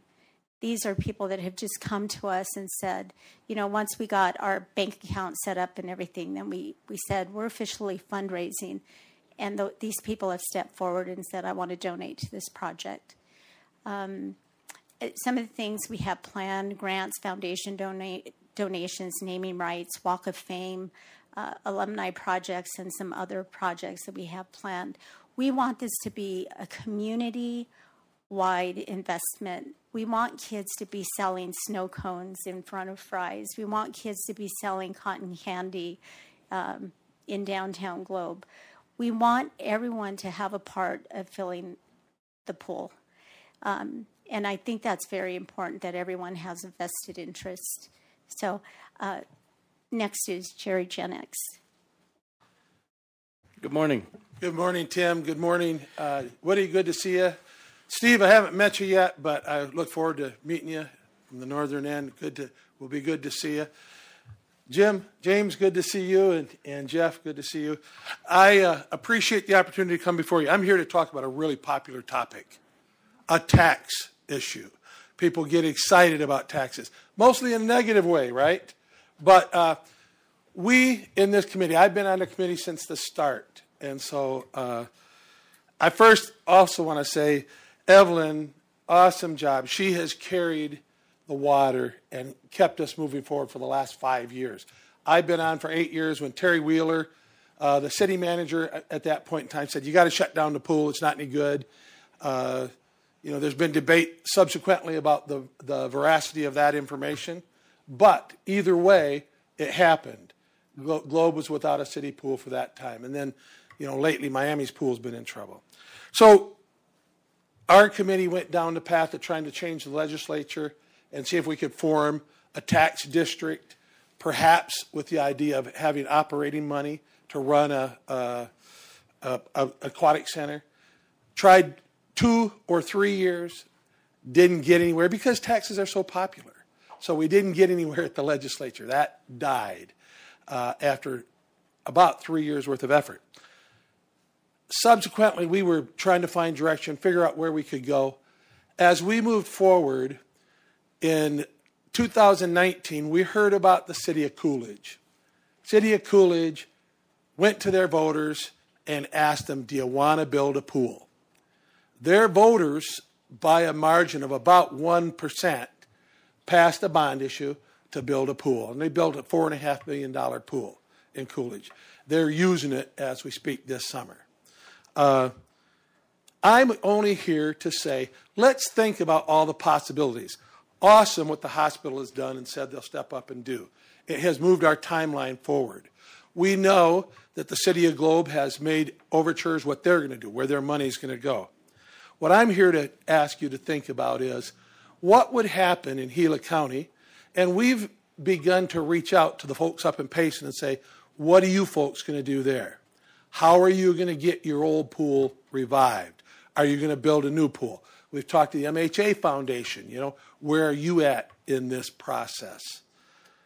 We just want you to think about, Neil talked about just the efficacy of building something here in our community. And the last time I was in front of you, one of the things you brought up was we represent the whole county. We don't just represent Southern Gila County. So we're considering that aspect too. What would happen if, in addition to the 1.5, the hospital has ponied up, if in addition to the money that we can raise, what if the county were to go to the voters and say, what do you think, Gila County? And voters can say yes or no on those tax issues. I've run a lot of bond issues as a school superintendent, not here in Globe, but when I came from Michigan, we ran a lot of bond issues, and we passed several of them. And I knew that a lot of people in a bond issue, they're going to vote no because they get to. They don't get to vote on a lot of other taxes. But when you do a local tax initiative, so we realize it's a big lift, and it would take a coalition that's countywide. But we just want you to think about good, which we're hoping we can get in. Neil's talked about phases. Better, a next phase, and maybe best And what could we do on a countywide basis that you folks might want to participate and say, you know, it is up to our voters. And if the voters were to say, we talked about surveys and all the things that they might have, you know, they might say, but voters get a chance. That's the ultimate survey. When voters get a chance to go and say, yeah, we'd like to do this. In the city of Coolidge, it got us a little excited. They decided they want an aquatic center. So that's what I was here to say. Plant a seed. Be thinking. We're not asking you to do anything about that today except think about it and ask questions and talk to your constituents. And we realize Gila County is not just Payson, Globe, Miami. There's a lot of other places. But that could impact those places as well. On the drive-throughs, on the trips to town. If we had an aquatic center that was attractive in both ends of our county, I believe it would be advantageous to business. I recruit, and that's one of the things I struggle with when I get people to come and to keep them. So thank you for your time. I just wanted to plant that seed about what it might look down the road. Thank you. Thank you very much. Thank you, Jerry.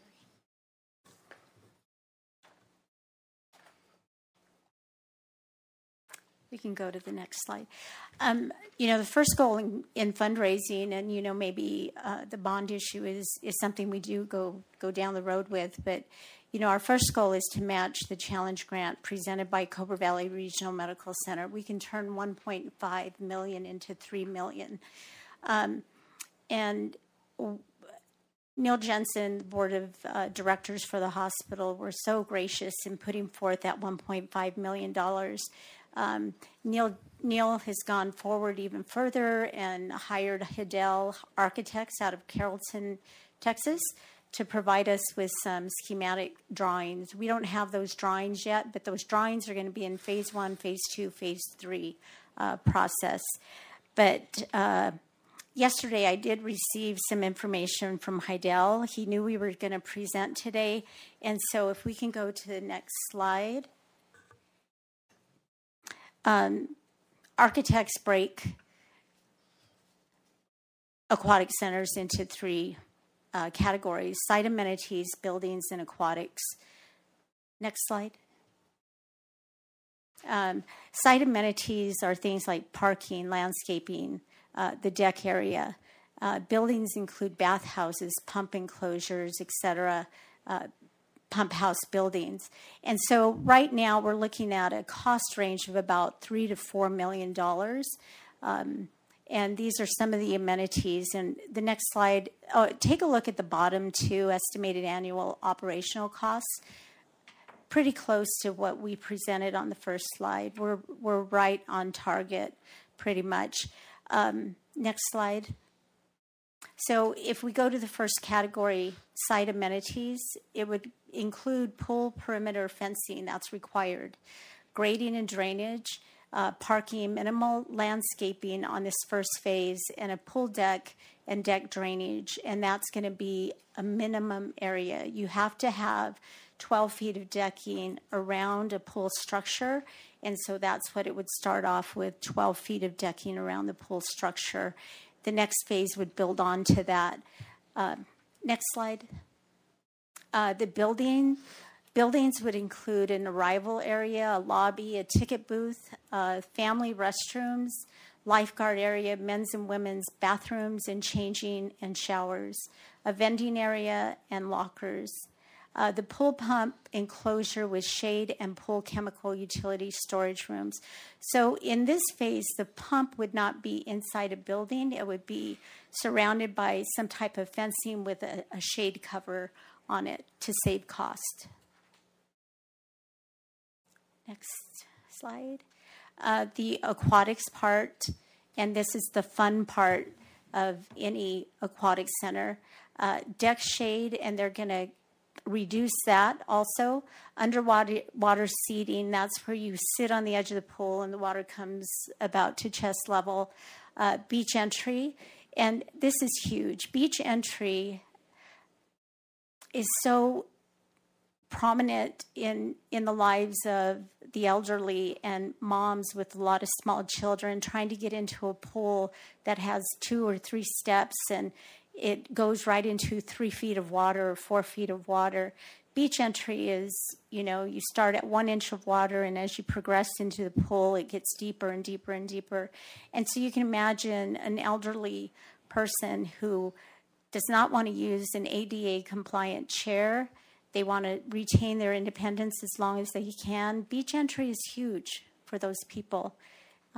They want to get in the water. It's great exercise, but they want to maintain their independence. And so a beach entry is so significant.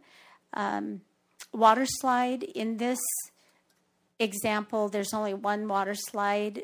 In some of the other examples I have shown, there's 2 water slides, but it's kind of a give and take with the phase process. Learn to swim area with teaching bench, aerobic and wellness areas. There's going to be a volleyball and basketball play area, a handicap pool entry, 8 lanes, competition pool with starting platforms, and that's huge. We have probably 60 children that want to swim, and there's not enough space right now. They're all trying to swim at the Cobra Valley Athletic Complex, the former country club. The original design that the Hiddell company sent me had 6 lanes, and I said, no, we got to bump it up to 8. So if you can reduce something else, we have to have 8 lanes in this competition pool. 2 diving boards, 1 meter boards, bleacher area, limited tent city area. This is another place that they're saving costs for us. Minimal deck spacing, and I spoke about that a minute ago. They're going to do the minimal that's required and then expand on the next phase. This is the $4 to $5 million area, and what they're going to change is the increased pool deck, and then they'll add a bathhouse with the community room attached to it, and then everything else will stay the same. Next. The land update. Currently, we're investigating 6 regional properties, and when I say regional, I'm talking between Fry's and Walmart. And if we exhaust those opportunities, then we'll reach a little further. But, we want the buy-in from Miami. We want the children from Miami, the children from Globe, the population overall from Miami to the east side of Globe and even beyond to use this pool and, to have them a part of it and put in part of the operation costs. It has to be located in a place that is regional if we can get it there. So we're taking into consideration everyone involved. Some of the other things that we look at with land is, can vehicles access it safely? Pedestrian access, compatibility to surrounding central regional location, visibility. It's important for it to be seen by everyone that comes to our community because it states what we value. I envision aquatic centers and recreation parks and trails as part of the infrastructure. It's as important as a sewage line, and that's true for a lot of people. People want to come to a community that has all these amenities. And then utilities, water, gas, electric, sewer, constructability, size, and drainage. The purpose today to show our communities that we are united for this project. We have to be united. We're already receiving donations, and can you imagine the donations that we would get if everybody was rowing the same direction? And that comes from leadership. For each of us to carry our share for the betterment of our communities, to move with synergy, the same energy, so that this project gets done sooner than later. As I look around the room, we're all servants. All of us are servants to our communities. We're gifted with responsibility, to move our communities to a better place. We've been at this for a very long time, 8 years. We've reworked plans, we've conformed to the needs of our population, we've spoken with a great number of people, we have read articles, made phone calls, made trips, have done so much research in 8 years. So to the City of Globe, the Town of Miami, and the county, these are some key facts that we constantly encounter in conversation and research. People are leaving areas that have rectangle pools in search of better water recreation and exercise. I can probably name 5 families, and I come across them almost daily, that say they go to the Florence pool to swim, they drive to Safford to swim, they go to Mesa to swim. That's money leaving our area.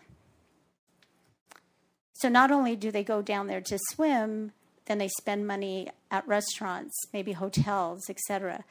We want people to come here. If you've never been to a swim meet competition, hundreds of people show up to those swim meet competitions. Talk about our restaurants being full, maybe some hotels being full, shopping at grocery stores to pack that ice chest. It's an economic driver. Even though it runs in the red, it still produces a lot of economic impact. The quality of recreation for families are a consistent reason why families leave communities too. We just lost a doctor. And one of the reasons was there is not enough things for his children to do. The health and wellness of our communities really takes a toll when they don't have enough recreational activities. And you can imagine kids coming off COVID right now, kind of in a comatose state. They're trying to re-engage and get back into their familiar lifestyle. They've been on cell phones, on computers, etc. I don't think anybody would be at the aquatic center going down a slide with a cell phone in their hand. We need to re-engage kids in the social aspect of their lives.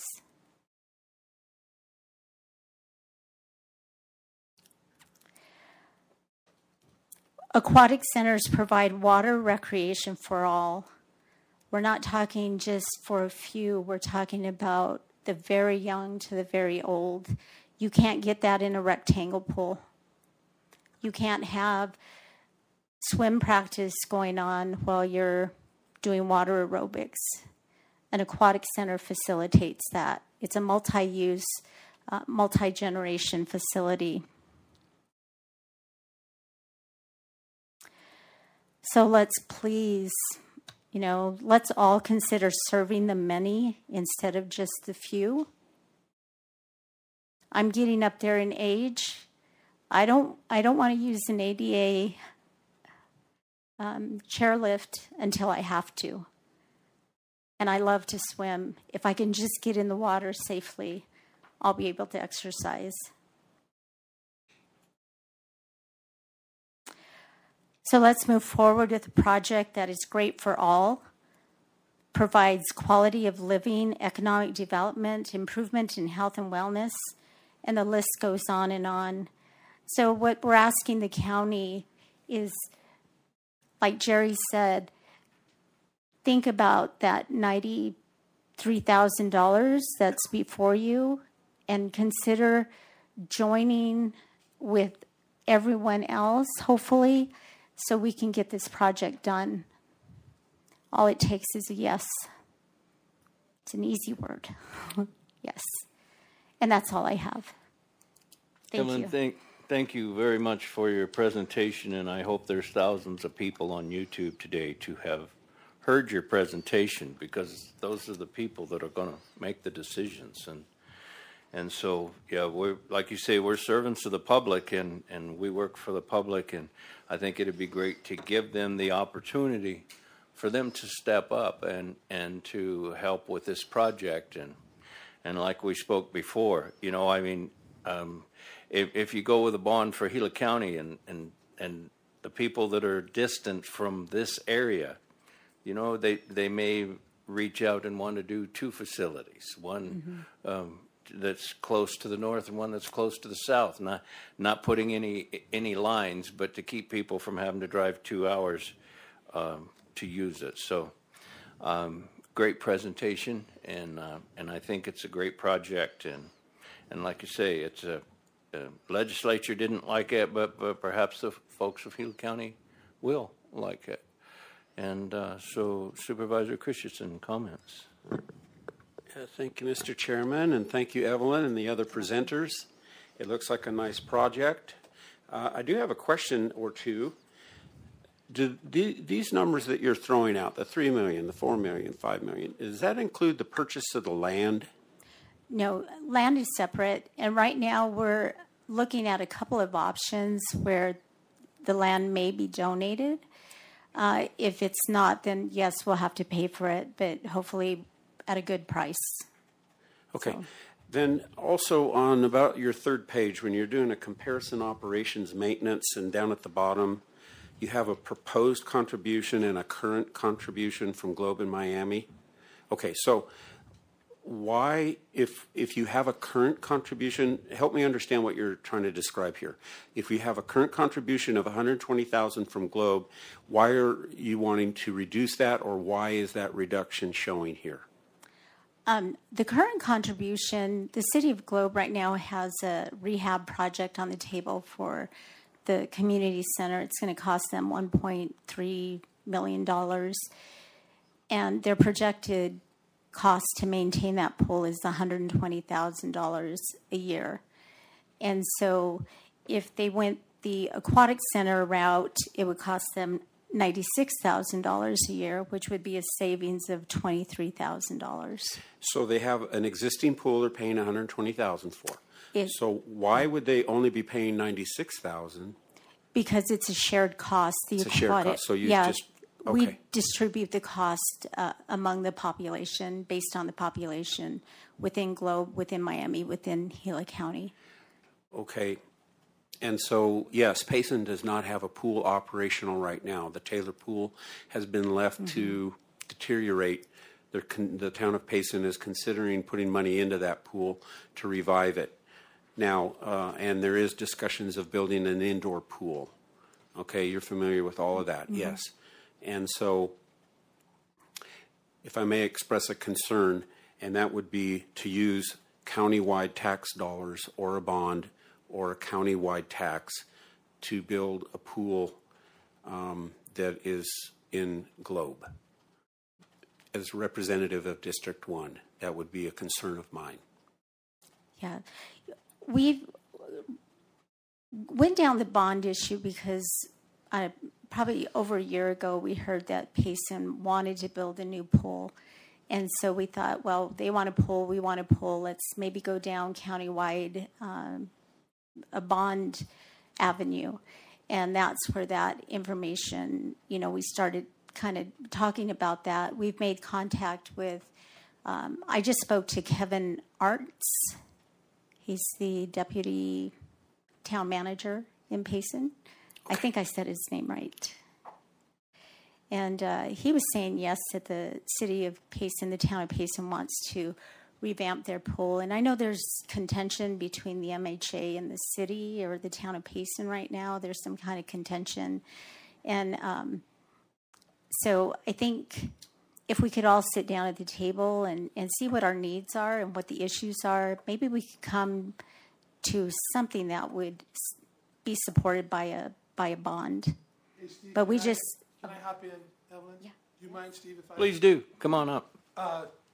When we came here, have we been here 2 times before? Sorry, I'm getting old. I have a hard time remembering where I've been and where I haven't. But that was absolutely the concern that was expressed to us last time, Steve. And so we're not here saying you ought to pass a bond for Globe only. We're here saying consider the county. We have parallel needs maybe, Payson and Globe, and how could we form a coalition that would meet the needs in Payson? If it's an indoor pool, if there were a countywide bond, maybe we wouldn't need an indoor pool because we're lower elevation and don't need an indoor pool. But maybe we talk about building something that's more heatable, usable for longer seasons. As a school superintendent, we've started doing co-op sports between Globe and Miami. We played soccer together. We played tennis together. Our kids swim together in the summer on a club team called Piranha. I'd love to have a swim team. Globe Miami kids swimming together. I don't know if Payson High School has had a swim team yet. They used to. But if you had an indoor pool, it becomes a reality. I don't know if anybody watched last night. A kid from Alaska, a girl from Alaska, won a gold medal. So it can be done from outlying areas. Seward, Alaska, won a gold medal in swimming. So my point is, our interests may be parallel, northern and southern Gila County. And if we could make our pool open longer, I get a little worried. I mean, we're trying to get it done, get something in the ground. But if we shut down in September, we're not having a school swim team. So, those are the kinds of things. Working together, we got a lot more horsepower. That's my point. Okay. Thank you. Thank you, Steve. Thank you. We heard that concern from these guys before you were here. Okay. They said the same thing. Thank you. That's all. Supervisor Klein, you got comments, questions? Evelyn, I Yes. want to commend you on your drive for this project. Oh, I couldn't help but sit here and think that my next project that I have, I'm going to reach out to you to give us a hand with that. Don't steal it. You better be careful, Jerry. So, yeah, thank you for the presentation. One thing I was going to ask Neil, from a health standpoint, I mean, we talk about the recreational side of it, and we hear a lot about that, and that's a given. That's an attractant for Globe or wherever it's going to be. That's a given. But talk to us about the health standpoint of it, Neil, and what that does for your folks there that are in your hospital or that need the therapy. Well, that's another secondary benefit that especially if we talked about a pool that was covered, then the ability to offer PT year-round would be a significant resource for our community, and water therapy is an excellent option for PT, and the hospital would support that significantly, both in using the pool and helping to pay for the cost associated with the pool. So, like currently, when you have folks that maybe you recommend or prescribe that kind of therapy, then they're having to go to where for it? Yeah. It's just not offered. You just don't offer it? Mm-hmm.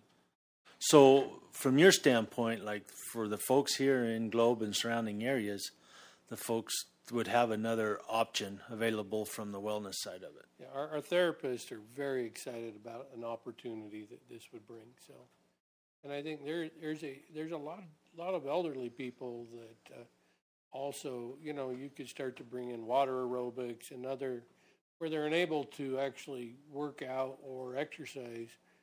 The added buoyancy associated with a pool and the water allows them to then exercise. So it brings a whole nother wellness aspect to the community outside of directly through the hospital and in PT.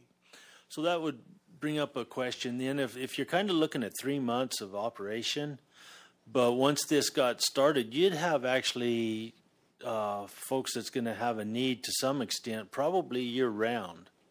Yeah, again, we talked about this in phases, and I think, depending on what the community wants and what would be best, you could talk about a covered structure. So again, the more partners we get to do this, the more possibilities open up. So the challenge is right now is if there's $1.5 million raised, you guys are going to match the other $1.5 million. That's it, right? Right. Okay. And now, when we talk about the northern part of the county up there, like Banner and them, are they talking the same interest as far as from a hospital standpoint for therapy? I mean, is that those discussions been happening, or are we still looking at just? Yeah. Again, You haven't heard? I have not talked to him about that, so I can't offer an opinion. Thank you, Neil. Yeah. That's all, Mr. Chair. Yeah. Thank you, Neil. I have no questions. I think it's a great It would be a great asset to Gila County for recreation. And like I say, it's bringing it to the voters and see where they're at. And I think that, you know, the majority of them hopefully would be interested in it. I know as a multiple property owner, if my taxes went up a little bit, it would be money well spent. Mm-hmm. And so I just hope that we can get further on this and get Northern and Southern working together to see where we come up with for health needs and for better environment. Mr. Chairman? Yes. A question from a participant on YouTube. Okay. It's wondering, is that okay? Yes, very much. Wondering a little bit more about the land and what the options and possibilities for the land. We know that the Aquatic Center had commitment from BHP, and for whatever reason, I don't know why, that BHP has pulled back that offer of land. And so looking at, is the land that you're looking at, is it mine property or is it private property, or a little bit, can you give us a little bit more of the details of what happened, why BHP pulled out, and then what we're looking at? It sounds very not solid right now. You're just exploring options. Yes. BHP, when I first came on board about 6 years ago with this project, BHP was running a legacy program. And so Brent Musselwhite was the contact person from BHP. And so we connected with him. He said this would be a perfect project for the land that we have north of the hospital. And so I would send him updates constantly, where we were at, what presentations we had done. When they did their quarterly meetings, he would have me give updates on the land. November of 2019, I believe, BHP decided to pull that land back. They really didn't give an explanation other than they were going to use it for other purposes. And that's the reason that was given to us. As far as the land being investigated right now, we have 2 commercial properties. We have 3 private properties. A couple of those private properties are owned by several family members, and they all have to be contacted and agree, at a sale price or a donation. There's another couple of properties that we have to gingerly approach, and so we have people working on those land opportunities also. So that's where we're at. Oh, and Udon McSpadden has offered 4 acres. It's right on the bend past Oak Realty. There is no utilities up to that property, so we would have to bring utilities up. There was a huge concern from the study that was done by Breckenridge Group that City of Globe, Resolution Copper, and I think the county paid for about 7 years ago. There was much concern about the safety of that property. There would need to be a stoplight or an entry and exit, kind of in a circular motion. So that's still on the table, though. But we're looking at property within that scope first, and then we'll take that next step out. So, thank you. Okay, you're welcome. And any more questions from YouTube or anyone in Payson with some questions on this presentation? No, sir. Okay.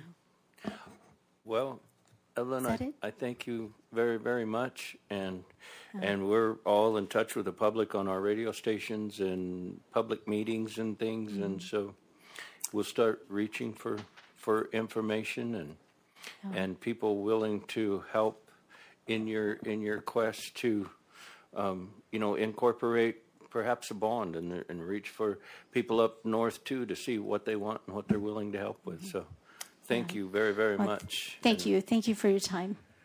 You betcha.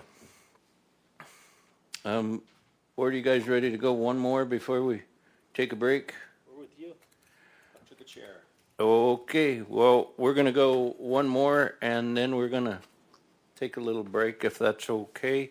On 4C, information, discussion, action to approve the agreement for E-rate service between Gila County Information Education Technology Consortium on behalf of Gila County through the Gila County School Superintendent and the Gila County Library District of Yavapai County through the Yavapai County School Superintendent for the term of 3 years effective July 1st, 2020 through June 30th, 2023 at a rate of $5,000 per year. Authorize the chairman's signature on the agreement and authorize the Gila County School Superintendent to sign the letter of agency.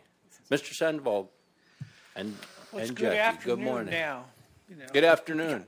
Can't we just bring that Tokyo Aquatic Center over here when they're done? I mean, they're not going to use it. We could put it in Tonto Basin, Sure. and everybody can meet halfway. There we go. There, Yeah, see, or that was put easy. a slide at Roosevelt. Yeah. That was easy. All right. Well, we give you updates on a regular basis on this E-rate that is going pretty well so far. But what happened is we changed consultants from our original consultant that helped us to get the grant to Frank Vanderhorst from Yavapai County, and he's really the foremost expert on everything E-rate. And so in order to get keep the thing rolling, for example, you're supposed to be done in a year, but it wasn't done in a year, so we had to do all this paperwork and move through a labyrinth to get everything extended, and we utilize Frank. And Yavapai County they want a ink signature, and they want it to be between the counties, not our offices, so we have to come to you and ask if you will approve that. Frank comes at a very, very inexpensive fee for what he does, and his level of expertise is $5,000 a year, which we had to negotiate up. We said we can't pay you as little as you're asking. No, that is split between the library district and my office. So there's no use in boring you with all the background that you've already read. But we'll answer questions. Okay. Supervisor Christensen, do you have questions? Thank you, Mr. Chairman. No, I do not. Thank you. Thank you. Supervisor Klein? No, sir. I'm good. Okay. You're hungry. I have no questions, and so I'll call for a motion. Mr. Chairman, I move to approve the agreement for E-rate services for the term of 3 years effective July 1st, 2020 through June 30th, 2023 at the rate of $5,000 per year. Authorize the chairman's signature on the agreement and authorize the Gila County School Superintendent to sign the letter of agency. And Mr. Chair, I'll second that. Having a motion and a second, all in favor do so by saying aye. Aye. Aye. Item was approved unanimously. Thank you. And I think that we're going to take a lunch break at this point in time, and so we'll be back at 1:30 to crank up again and finish this. And appreciate staff, and it's a long one, but I appreciate y'all being here and preparing this. And we're here all day anyway, so we just get through it. So we'll see you in an hour. I will adjourn, or do I need to adjourn? Recess. I need to recess today's meeting for lunch break.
we're good? Okay, YouTube, we're good? Okay.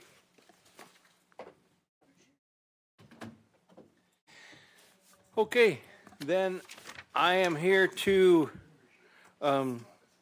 reconvene the special meeting on Tuesday, July 27th, and it's at, what, 1:30-ish?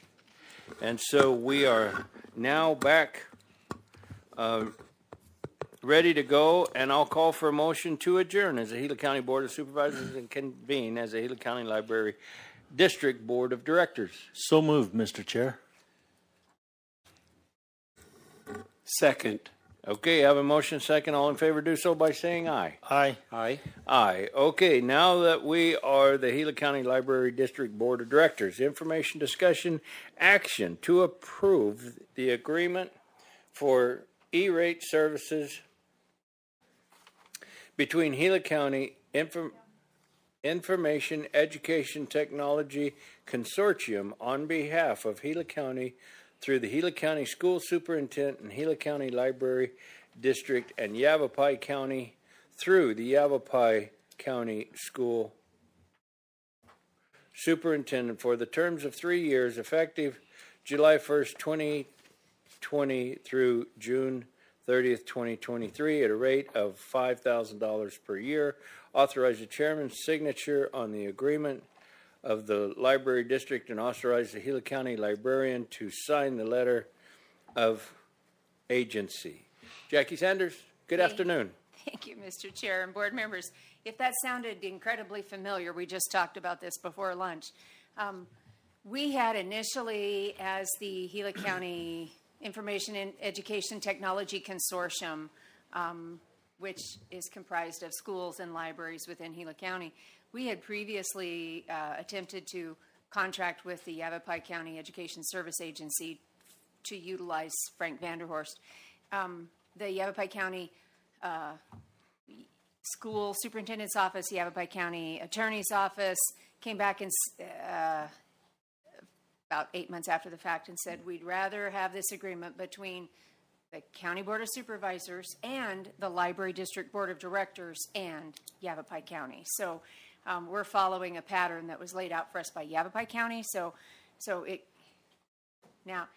as Library District Board of Directors, I'm asking you to basically do what you did before lunch, but on behalf of the Library District. And I'll answer any questions. Thank you very much. Supervisor Christensen, do you have questions, comments? Yeah, thank you, Chairman. Thank you, Jackie. I have no questions. Supervisor Klein? Neither do I.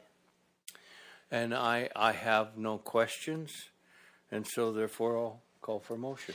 Mr. Chairman, I move to approve the agreement for E-rate services for the term of 3 years, effective July 1st, 2020 through June 30th, 2023, at a rate of $5,000 per year. Authorize the chairman's signature on the agreement for the Library District and authorize the Gila County Librarian to sign the letter of agency. And I'll second that, Mr. Chair. Having a motion and a second, all in favor do so by saying aye. Aye. Aye. Aye. Item was approved, and I'll call for a motion to adjourn as the Gila County Library District Board of Directors and reconvene as the Gila County Board of Supervisors. So moved, Mr. Chair. Second. A motion and a second. All in favor do so by saying aye. Aye. Aye. Item was approved. And we are now back as the Gila County Board of Supervisors and on 4E. Information, discussion, action to approve the memorandum of understanding between the Gila County Public Housing, PHA, and the Gila County Homeless Task Force, LCEH, to collaborate and help the homeless or soon to be homeless of Gila County. Melissa Busan, good afternoon. Good afternoon, Chairman Humphrey, members of the board. This MOU is new to Gila County in the sense that in the last 20 years, Section 8 housing vouchers, we've never had any more. Our population has kind of stayed the same, or we've never had enough. But today I'm here to tell you that we have 15 more vouchers in Gila County, which is a big deal considering our size. So, of course, in giving us those extra vouchers, we also have some parameters that we have to follow, and that is with our local homeless task force, that those people that receive those, or those residents that receive those vouchers be in domestic violence situations, or soon to be homeless, or homeless in themselves. So in working with them, we have a weekly case conferencing, and we will prioritize as they come in. They'll get a number, and then at that point, if they rise to the top of that number, with that number, then they'll get a voucher, and we'll help them. In addition, those 15 vouchers also come with some case management components and some extra incentives for landlords. So that's what we're looking at today, and that's what I'd like you to, if you so choose, to approve this. Thank you. Supervisor Christensen, questions? Thank you. No questions. Thank you. Supervisor Klein? I think I'm good, Melissa. Thank you. Okay, and those vouchers are for like rent or? Rent. Okay, and, so and they're is there a time limit on that rent? So they are good. We have to 2022, the fall of 2022, to put those people in place for those that qualify. At the end of December 2022, then it's kind of a drop-dead date. Whatever you have filled at that point is what you can keep. And they have said, of course, administration's changed, but they have said that those vouchers are with us through 2030. Okay.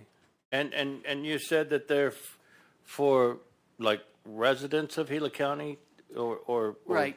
Okay, because it says a deal with homeless. So I mean, well, but they reside. They have resided here in Gila right, County. Is right. basically what you were meaning. Okay, that's all the questions I have. And if there's no further questions, I'll call for a motion. Mr. Chairman, I move to approve the memorandum of understanding between the Gila County Public Housing and the Gila County Homeless Task Force. And I'll second that, Mr. Chair. Having a motion and second, all in favor do so by saying aye. Aye. Aye. Aye. Item was approved. Thank Melissa, you very much. Thank you very much for all the work you do. Okay, for F, information, discussion, action to approve the U.S. Department of Agriculture Forest Service special use permit regarding the Pleasant Valley Administrative Site Tonto National Forest in Young, Arizona for the purpose of providing veteran services for the time period of December 2020 to December 2040. Kathy Melvin, and I'm sure Supervisor Klein. Yes, we're going to tag team today, so we're yeah, going to play back and forth. Good. So, yeah, we've brought this to you before. We've given you updates. We kind of wanted to go back through it real quickly to, let you know where we are today and how much progress we've made. And this is actually Supervisor Klein's baby. I've just been tagging along for the last few years helping out. So this gives us an idea. This is what the leased properties will be, this list up here. It includes a 6,000 square foot admin building, 2 ranch style homes, historic buildings in the back of the property, small storage buildings, 2 barracks called crew quarters that sleep 10 each. Then the other utilities that go along with the property, the pump house, water and wastewater system, 80 acres, approximately 80 acres of land. There may be a little bit more than that when we actually have the land conveyed to us as owners. The Forest Service will continue to have firefighters there during the fire season. They're going to keep the fire bays. And there's another building. Is there another building to go with the fire bays? An office? It's offices combined. Offices combined. The total size of this site was like 92 acres. So they're roughly keeping around 10 acres of it right there for a presence there in Young and in a place that they could stage some people or hold them there or whatever they need. And it'll fit well. Right. Yeah. And this, I keep saying conditional use permit. That's wrong. It's special use permit. So it will allow us to start providing services to veterans, which was our initial, probably Supervisor Klein needs to give the intro to that. Like, how did this start? Because that's really not here. Like, how you got to there. Well, what it was when they combined those districts, I'm going to make this really kind of brief and short, but you guys have questions, holler. They combined 2 districts and was going to move everything to Payson and tear down this site. And so I said, we need to really think about that. So looking at what that site could be repurposed for, veteran services and projects was at the top of the list of that. And so that's what kind of spurred that along. Another fact of that was for the northern part of basically Arizona, there is no other site like this available. This is the only one. There's one other site in southern Arizona, Boulder Crest, which me and Kathy had visited, that offer services and help in retreats and stuff like that. But in the northern part of the state, there wasn't. So that's where this came to be, and that's what prompted us along, was with that. Right. Okay, so next slide. So that starts it off where it talks about 2018, but actually 2017 is when Supervisor Klein first brought it up to the Forest Service about why don't you just give this site to Gila County? And of course they laughed, but then he kept after him. We went on to 2018. We went to Washington, D.C. in coordination with the NACO meeting. We went with the Forest Service there, and they were supportive of it. Supervisor Congressman Gosar has been supported from the very beginning, right from 2018, trying to help us out with the legislation to get it transferred to the county. During 2018, we hired a gentleman named Palmer Miller to kind of help us get the word out, to talk to other veterans organizations, to get support. He worked with us throughout the county. He came to us with a lot of veteran services experience. He's a retired vet himself, 22 years with the Army. And he also was a veteran services rep for Ann Kirkpatrick and Tom O'Halloran. And he now works for Gila River Indian Community. So anyway, he kept that going for us through 2018 and into 2019. We went back to Washington, D.C. to meet with everybody again in coordination with the NACO conference. We met with GOSAR's staff. They began drafting the legislation. They told us it was a priority for their office. That time, we met with a lot of different agencies. We met with the Veterans Administration staff. They were supportive. They were trying to look for ways to get the property just transferred to us, maybe on a surplus list, something like that. But that veterans were not on the surplus list. So anything to do with veterans buildings or properties or anything weren't on the whatever that list is called that they have. Yeah, it's a GSA list. Yes, there you go. So the biggest thing with all of this was, one, we never had any opposition to the proposals, and still haven't to this day. But secondly, no one knew how to do it. And the more questions we asked, the more people, that's really good. Yeah, that sounds good. We need to do that, but we don't know how to do it. Thankfully, we ended up with a detailer in the chief's position in D.C. out of Washington State that was doing this exact same thing.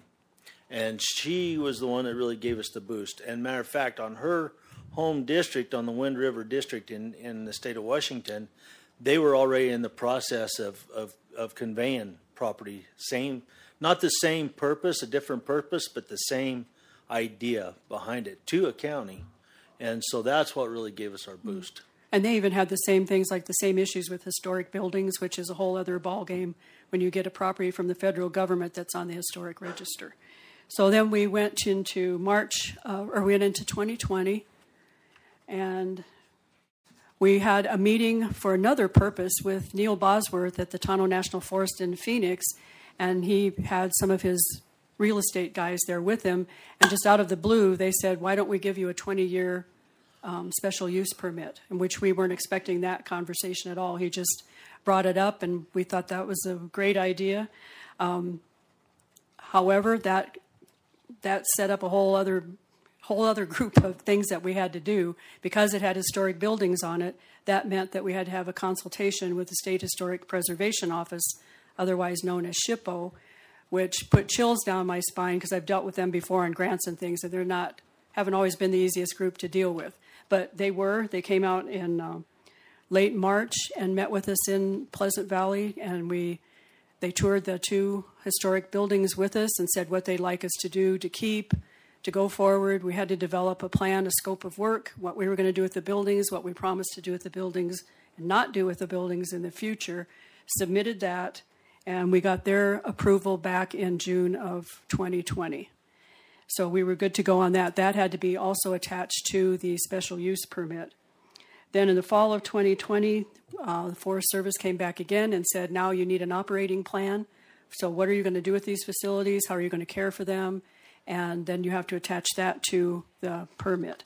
So we did that in 2020, 2021, early 2021, we had to make some revisions to that operating plan.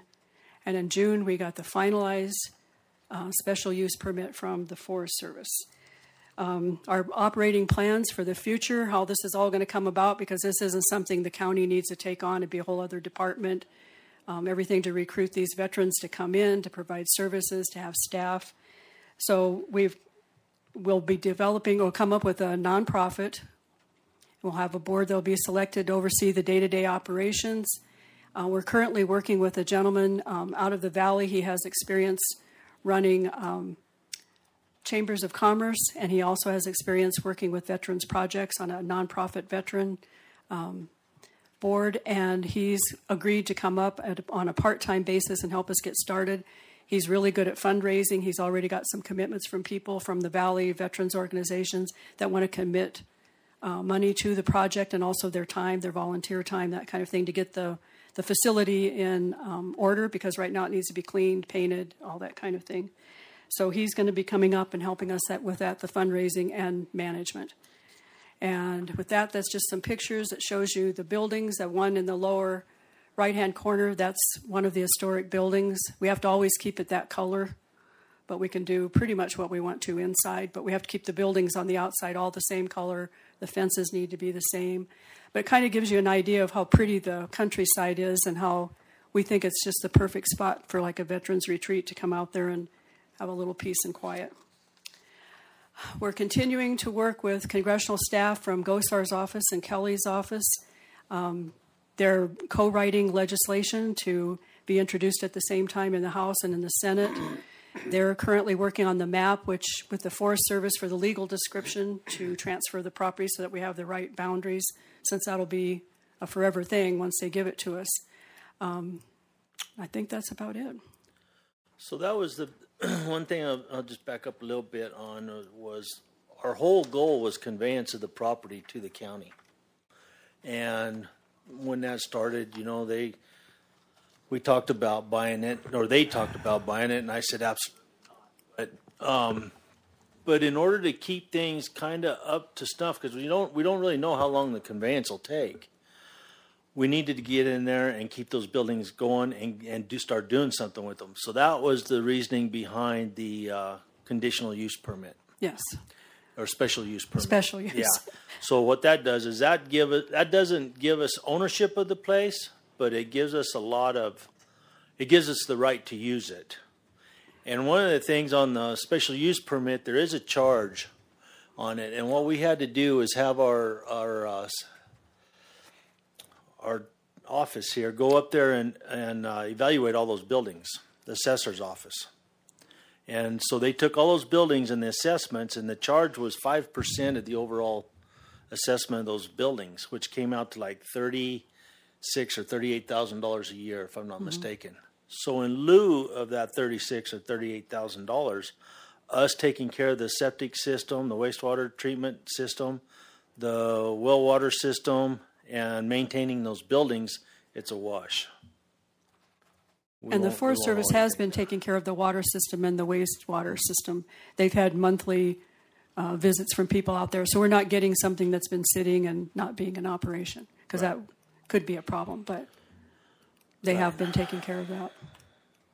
So today we'd like you to authorize the chairman to sign the special use permit. Supervisor Christensen, questions? Thank you. This is a great thing. Really good. I like it. So is there any estimates on how much we need to put into this facility to get it where we want it? So we've looked at that and talked about, it's going to take about 2 years for this to get up and start turning over some grant money to really start functioning on its own. And it's basically building it ground up as far as a veteran retreat place would go. I mean, it'll still take a little time to get more and more people. Once the word gets out there, there'll be more and more people that'll be involved. There's a lot of different organizations that's been sitting around listening to this and waiting for this moment, basically, that have a big interest in sending folks to it.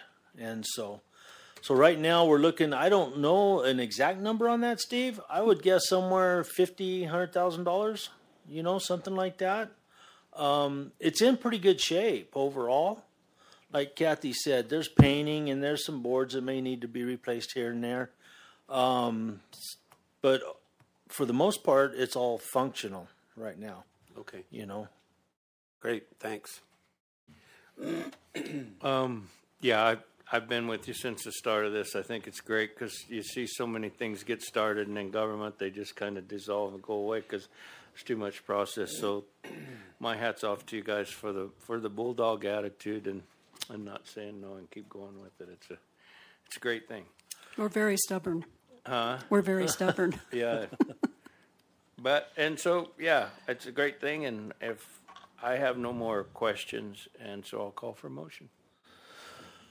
Mr. Chair, I'll make a motion to approve the U.S. Department of Agriculture Forest Service special use permit regarding the Pleasant Valley Administrative Site, Tonto National Forest in Young, Arizona for the period of December 2020 through December 2040. Second. Having a motion second, all in favor do so by saying aye. Aye. Aye. Item was approved unanimously. Thank you. Thank you. That's great.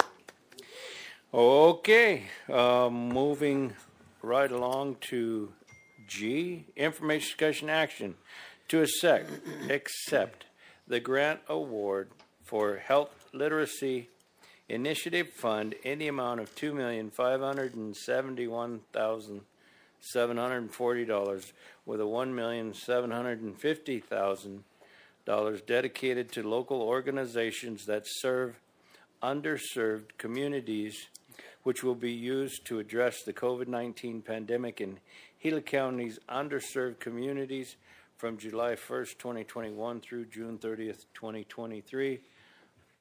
Good afternoon, Mr. O'Driscoll. Good afternoon, Mr. Chair, members of the board. So back on March 15th, if you recall, I was in a previous board meeting discussing this. Senator Sinema's office contacted us, letting all the counties in Arizona know that there's some federal monies available for COVID. Most of the counties tried. They give us 10 days to apply. We worked with Mary Springer and her finance team and a consultant to put together an application and submit it to the federal government. And to our surprise, we were awarded $2.5 million.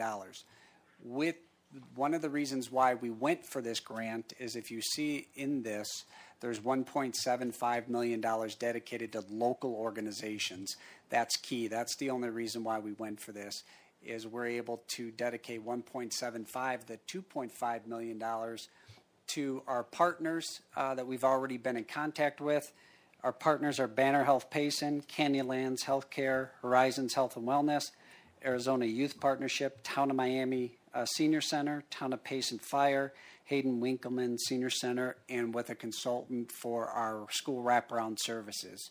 So $1.75 million is going to go directly back into our community organizations to help us get the message out. This is called health literacy in underserved areas, to help us get the message out, to get a vaccine, what the vaccine is, to make people feel a little bit more comfortable with it. Because as we're seeing right now, we're seeing an increase of cases, and almost 100% of them are the unvaccinated residents in Gila County.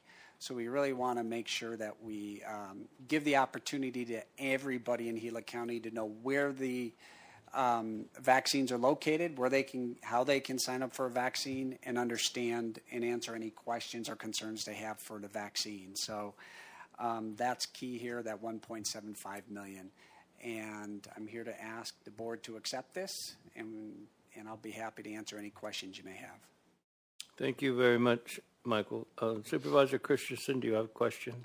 Thank you, Chairman. Thank you, Michael. No, I don't have any questions. I think I understand it. Oh, thanks. Supervisor Klein.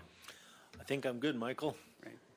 Thank you. Michael, again, thank you very, very much for all you do and the money that you've reached for and been able to bring to Gila County is amazing and mind-boggling. And so organizing all of that, I'm sure, comes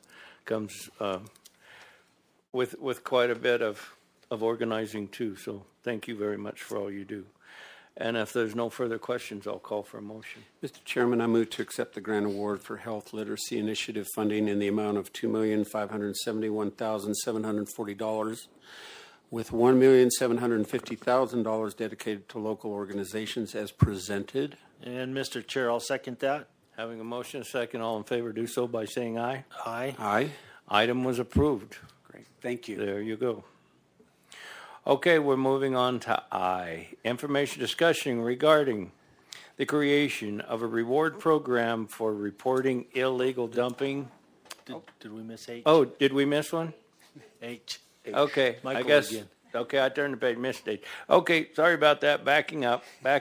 H. Information discussion action to authorize the advertisement for request for proposal number 071921 subgrantee for project management, advancing health literacy and enhance community equitable responses to COVID-19.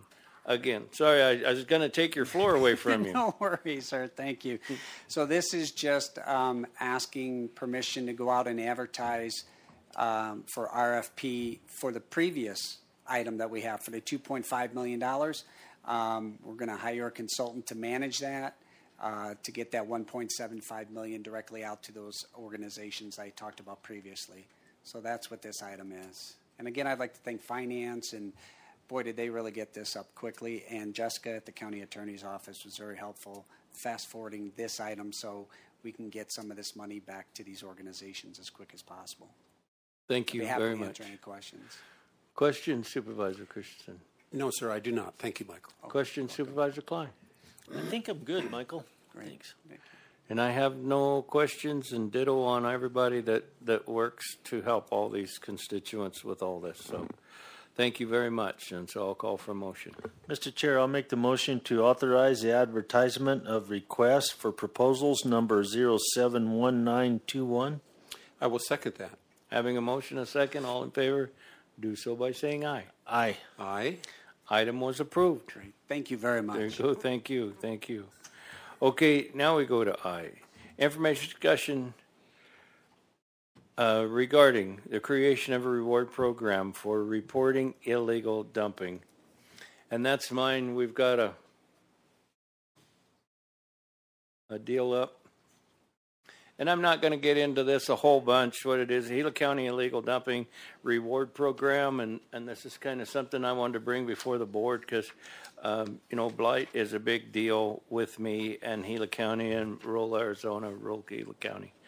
And so, the Dollar Dump Day helped some, but there's still a lot of people out there that are thinking that they can just go out in one of the creeks or whatever and get rid of whatever they think they want to, And so I'm trying to reach a little further, and I thank the sheriff and the attorney's office for being here today to work with us a little bit going forward to see if this is something that could work in Gila County. And so project goals, can we?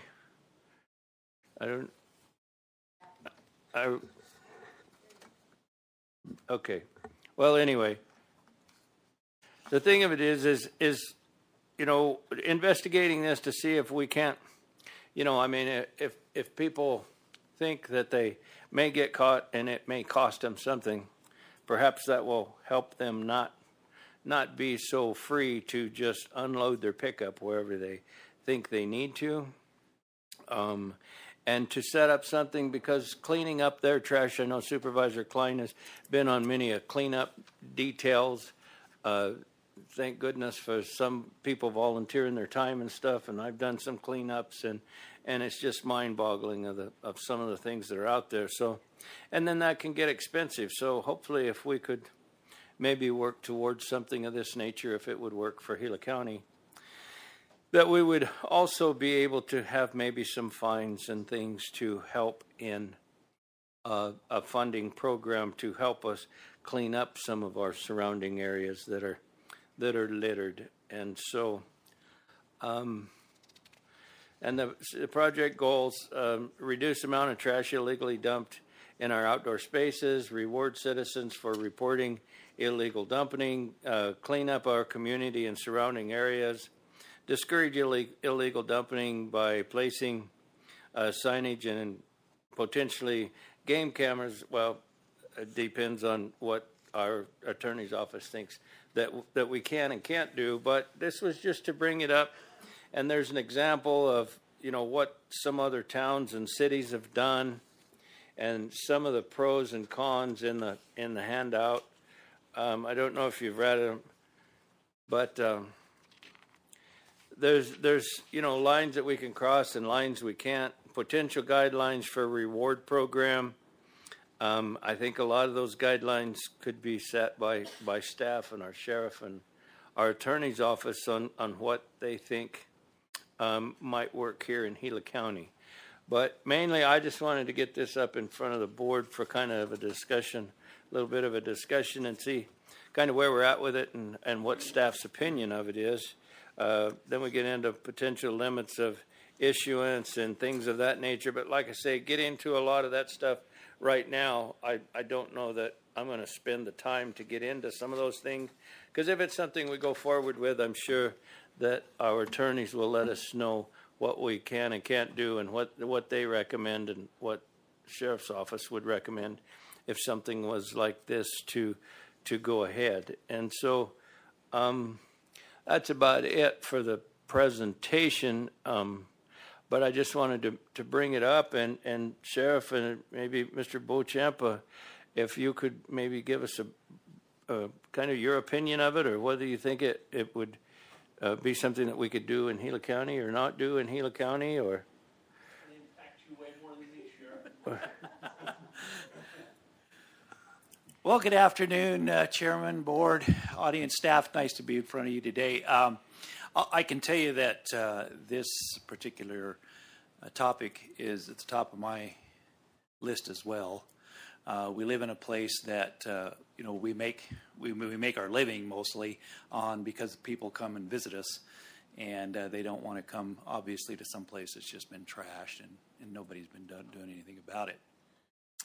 Basically, I think what you probably have to think about is at what level of performance for somebody turning somebody in that you want to grant that award to. Now, obviously, the better the case is, the more information, the more evidence, the more things we can prove, makes the better case going to court and going to the attorney's office with some kind of a case. So the most successful ones, of course, have been like the game cameras, or somebody providing a picture, or somebody being a direct eyewitness in a situation like that. Those seems to be the most successful. We also have the ones where we'll go out and search through the trash and see if we can find any identifying information, like a bill or something.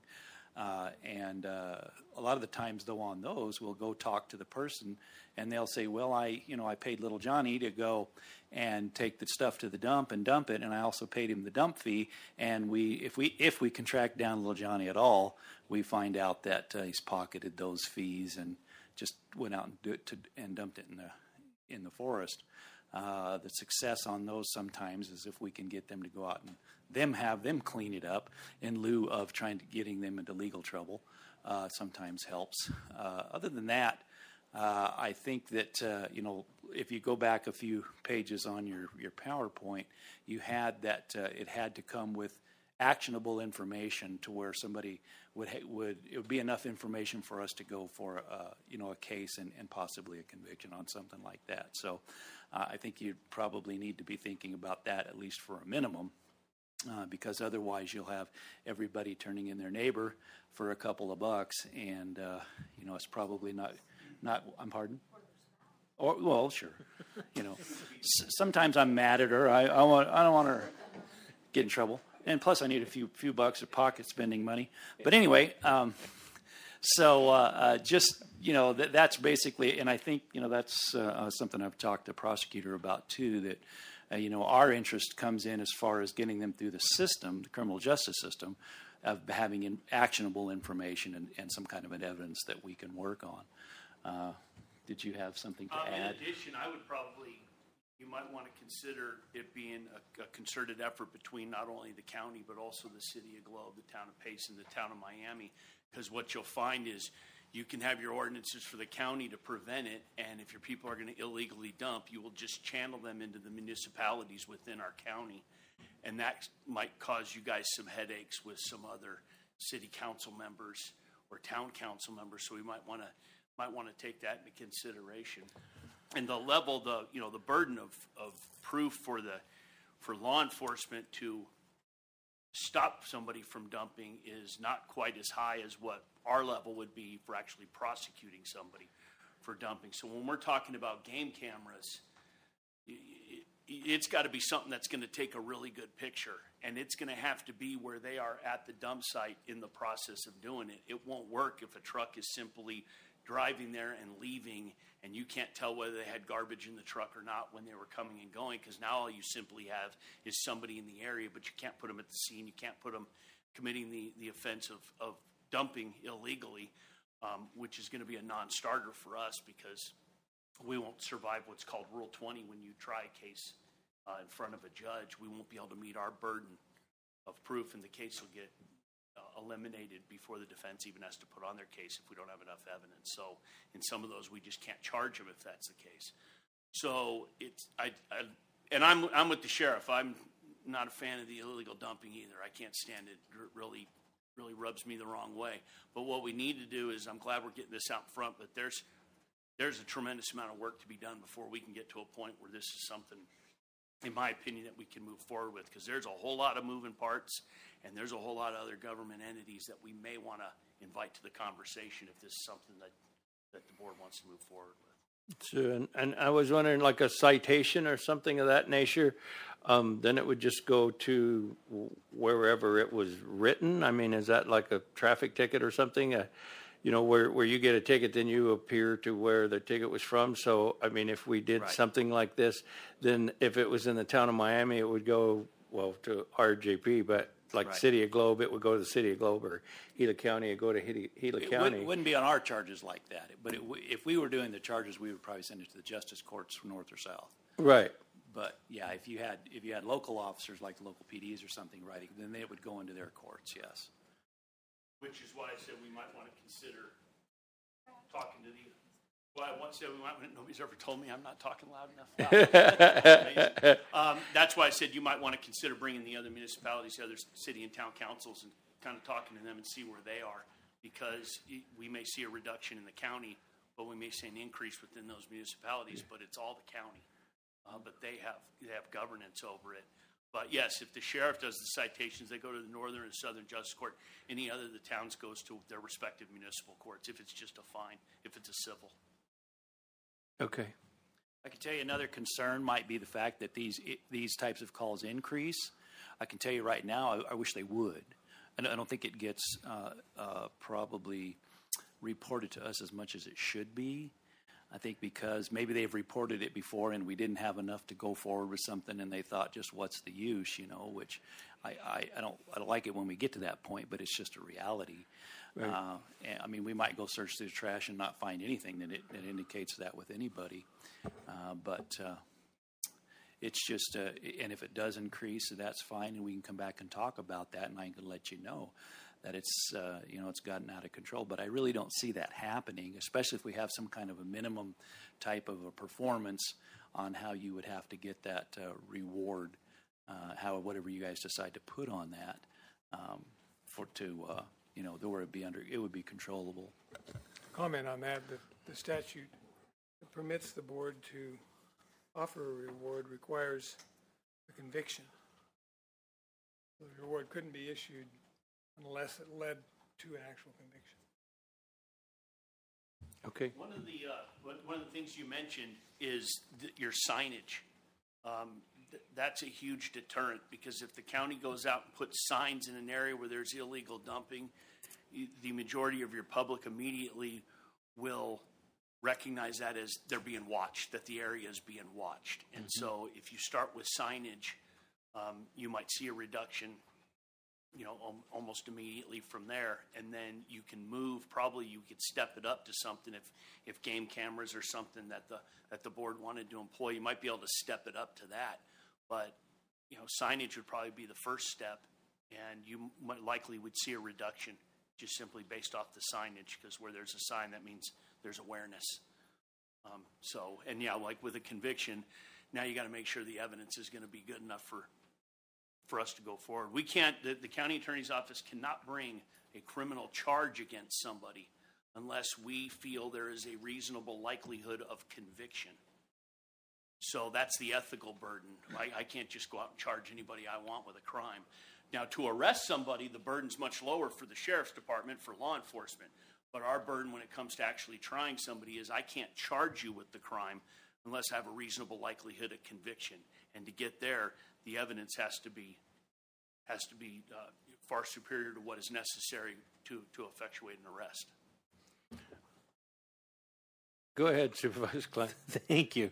So, Brad, if we were to pull in, say, the city of Globe, Payson, Winkleman, Hayden, do you do that just like with a MOU, or how or Sheriff? Do you know? I would suspect that they would pass like ordinances in their own jurisdictions, right? Okay. It would be something.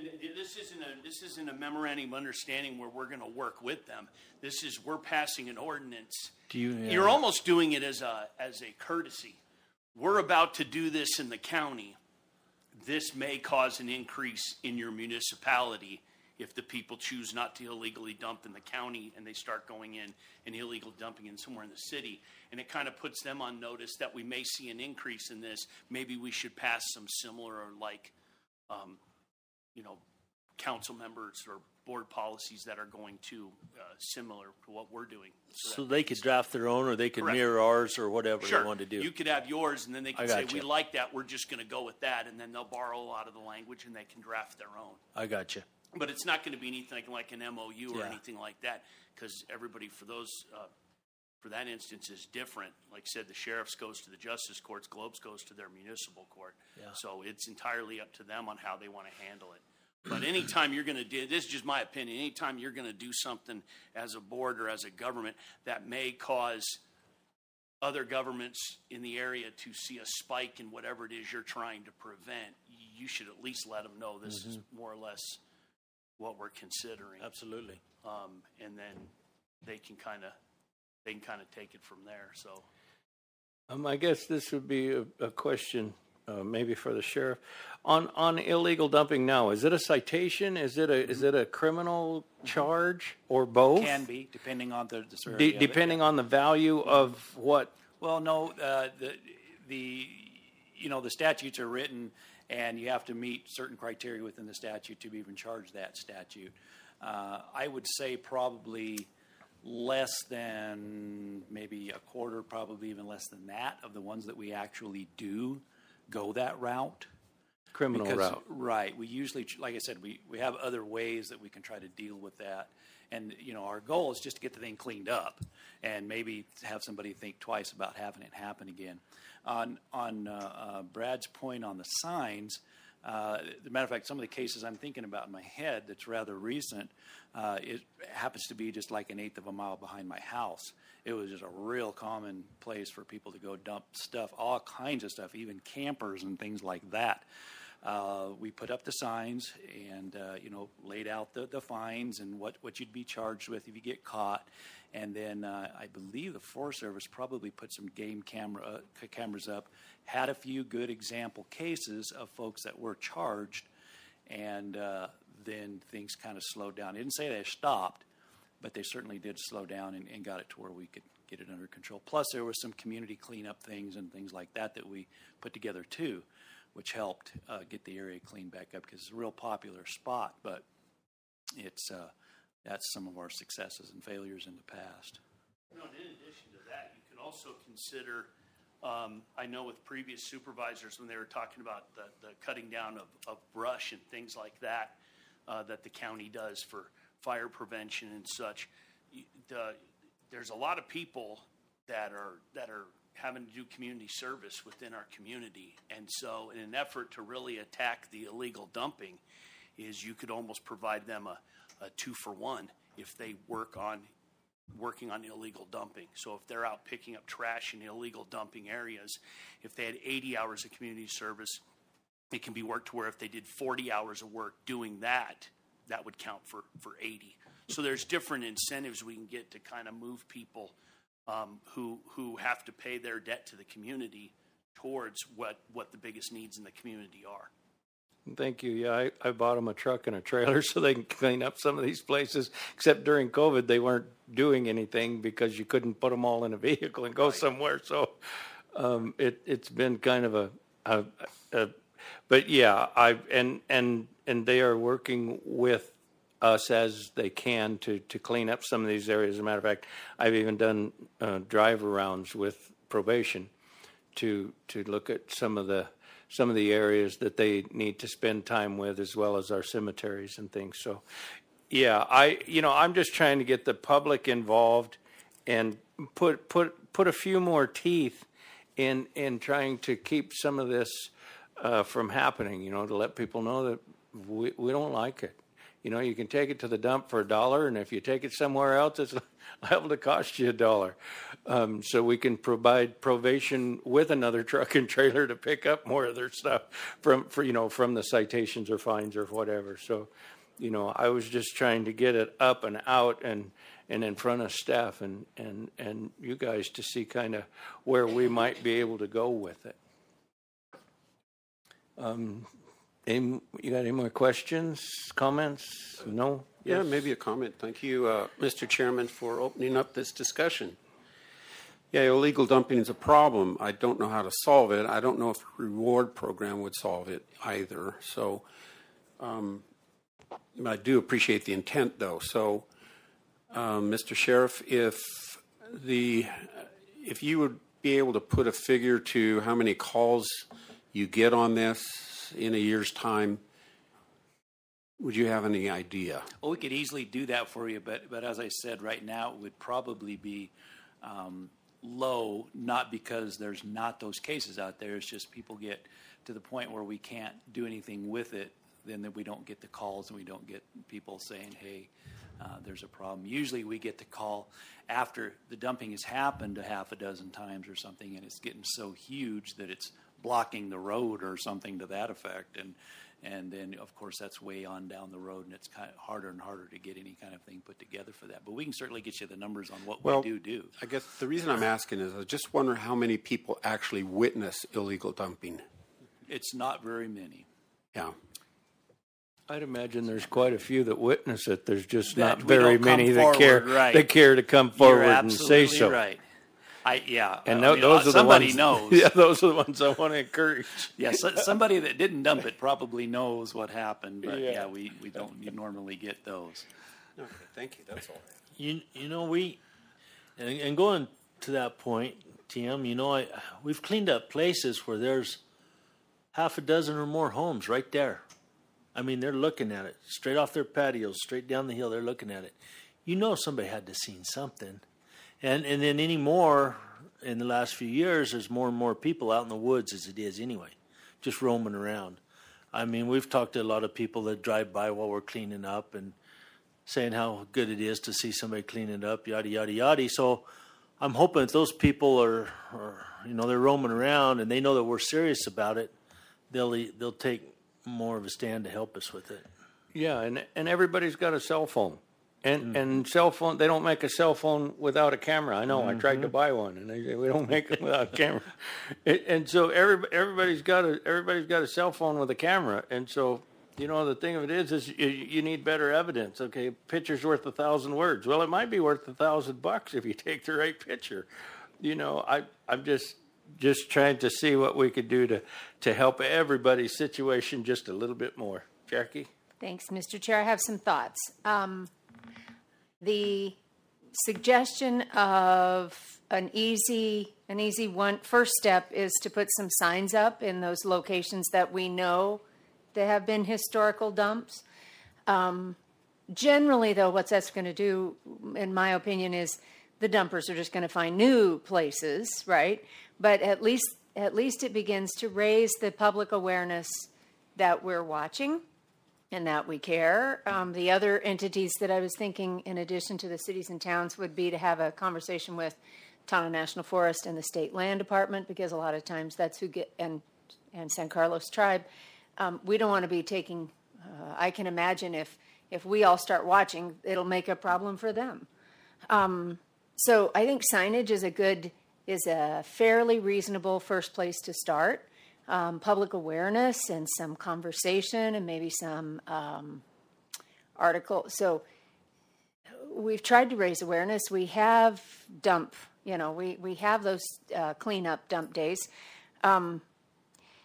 What I also know is, back in the day, the cattle growers have a long-standing reward for information leading to the arrest and conviction of somebody stealing cattle. So if rewards didn't work, people wouldn't do them. It's possible that the bar is lower if it's not a government entity providing that reward. I don't know what that would look like, right? Like a pot of donated money. I don't know who that might be, but there might be a lower bar if it was an organ. So I'm thinking about Globe Clean and Beautiful or one of those organizations, and maybe pull them in on this conversation. Those are just my preliminary thoughts. Signs, game cameras, those are not expensive ways to start digging at the people dumping. That doesn't get to the reward side, but it at least starts the conversation in the right direction. And just to Mr. Chair, Thank you. Just to piggyback on what Ms. Sanders said, when you put signage up, you're right, they will tend to go other places, but that's exactly what you want them to do, because they dump in a certain area for a reason, because it's secluded, because nobody's there, and they get very comfortable doing it. And if you shut that down and they have to do it somewhere else, now it raises more suspicion within the county of what is this truck doing in my neighborhood that's never been here before. The sheriff knows this better than anyone. Whenever you can get a criminal enterprise to have to change everything it does and start over somewhere new, they are much easier to apprehend than it is when they're just doing the same thing they've been doing in the same area for years. So signage and getting them to move is exactly what you want to do. It's kind of like sticking that hose down a gopher hole. You don't know where he's coming out, but he's coming out. You've got to pop him with a shovel when he does. And Mr. Chair, along with that, we could ask the public to report illegal dump sites. I know we know what we know, but there are likely a lot of them out there we don't know. And that might give us twice as many places to put signs. Thank you. Okay, well, I guess we have stirred that one enough. We got enough questions asked and answered. Well, so in the future, we're going to go forward with something towards this, maybe? Well, I think the county manager will get with us and go see what they have in store for us. Management after this has some direction from this conversation. Yes, and maybe they'll have some direction after this little Good. conversation. And I really appreciate the Sheriff's Office and the Attorney's Office being present to help add their thoughts. I'm sure county management will tap them for more conversation. Yes, thank you very much for taking your time today to come and listen to this. Okay, well, I will move on, and we are at number 5, call to the public. A call to the public is held for public benefit to allow individuals to address the Board of Supervisors on any issue within the jurisdiction of the Board of Supervisors. Board members may not discuss items that are not specifically identified on the agenda, which whatever comes up is not on the agenda.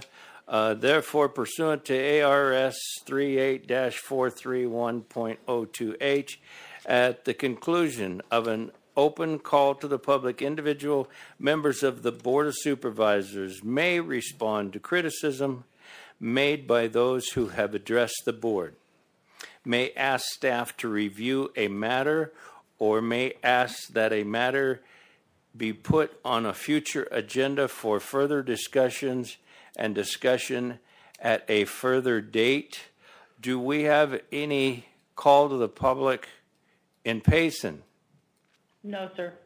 Do we have any call to the public on YouTube? Okay, I think we had call to the public here, but I see no one here. Maybe we were too long-winded. I don't know.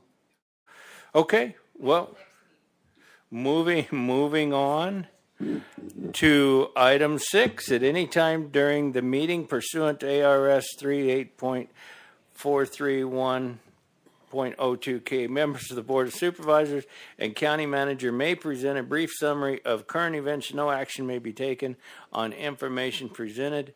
Jackie, do you have something today? Thank you. I turned my mic off. While we were in here for our afternoon session, I'm sure you all heard it raining. And so you may have also heard phones going off with flood warnings, and we have pulled the crews out of Six Shooter and Kellner Canyons that were working because the gauges started registering about a half inch of water this afternoon. Well, I'm glad the seasons have changed and we're getting a little rain, and I hope it's a soft one. But thank you for that. Supervisor Christensen. Yeah, thank you, Chairman. Okay, I have a few things. On the 16th, I had a meeting of the directors of the Coalition of Arizona and New Mexico Counties, and some of the things that we talked about there was this 30-30 plan, and how the intent is to get to a 50-50 plan.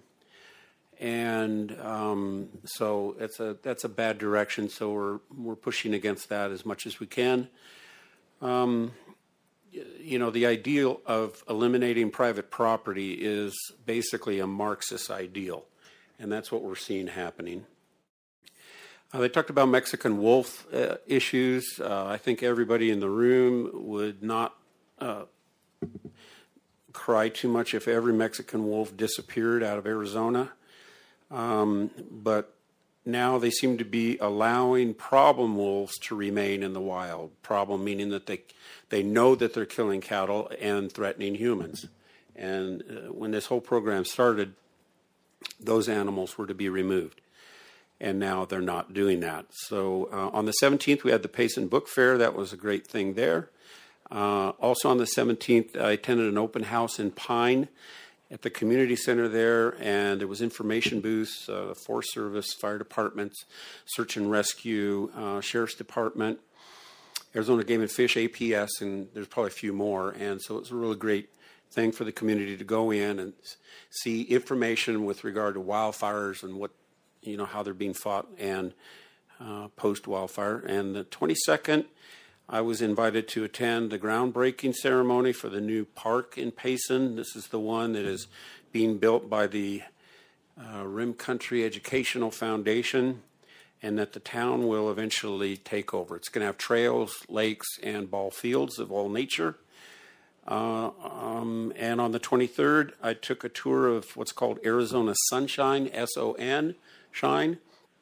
And this is a mission of the Seventh-day Adventist Church, and they provide free medical care, exams, mammograms, dental work, eyeglasses, and a myriad of other things. And it's all free to anyone. You don't have to qualify for it or anything. And it's really changing lives. And it's an annual event in Payson, and it's the only one in Gila County. And so we're going to support that a little bit through my constituent funds. So thank you. That's all I have. Okay, thank you. Supervisor Klein. So last week, Thursday, I don't remember what the date was, but we were invited to attend that meeting with cattle growers and Forest Service in Payson. I thank you both for being there. That was good.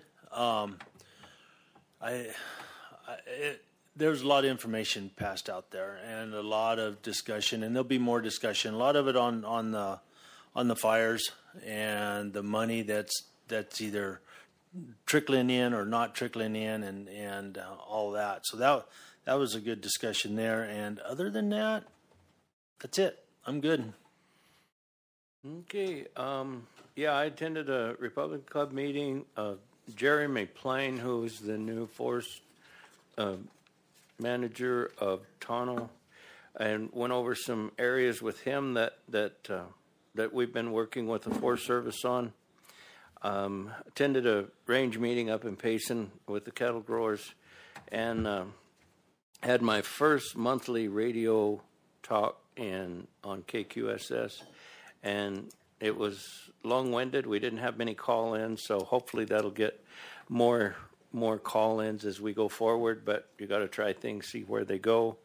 And on the composting, I'm doing a pilot program right now with composting with ADOT, and reached out to Capstone, and Capstone going to have a meeting with them. They've got an area that they want to do a little pilot program with composting there. So I'm looking forward to continuing working with the composting. And so that about does it for me. And if no one else has anything, I'll adjourn and we'll call it a day.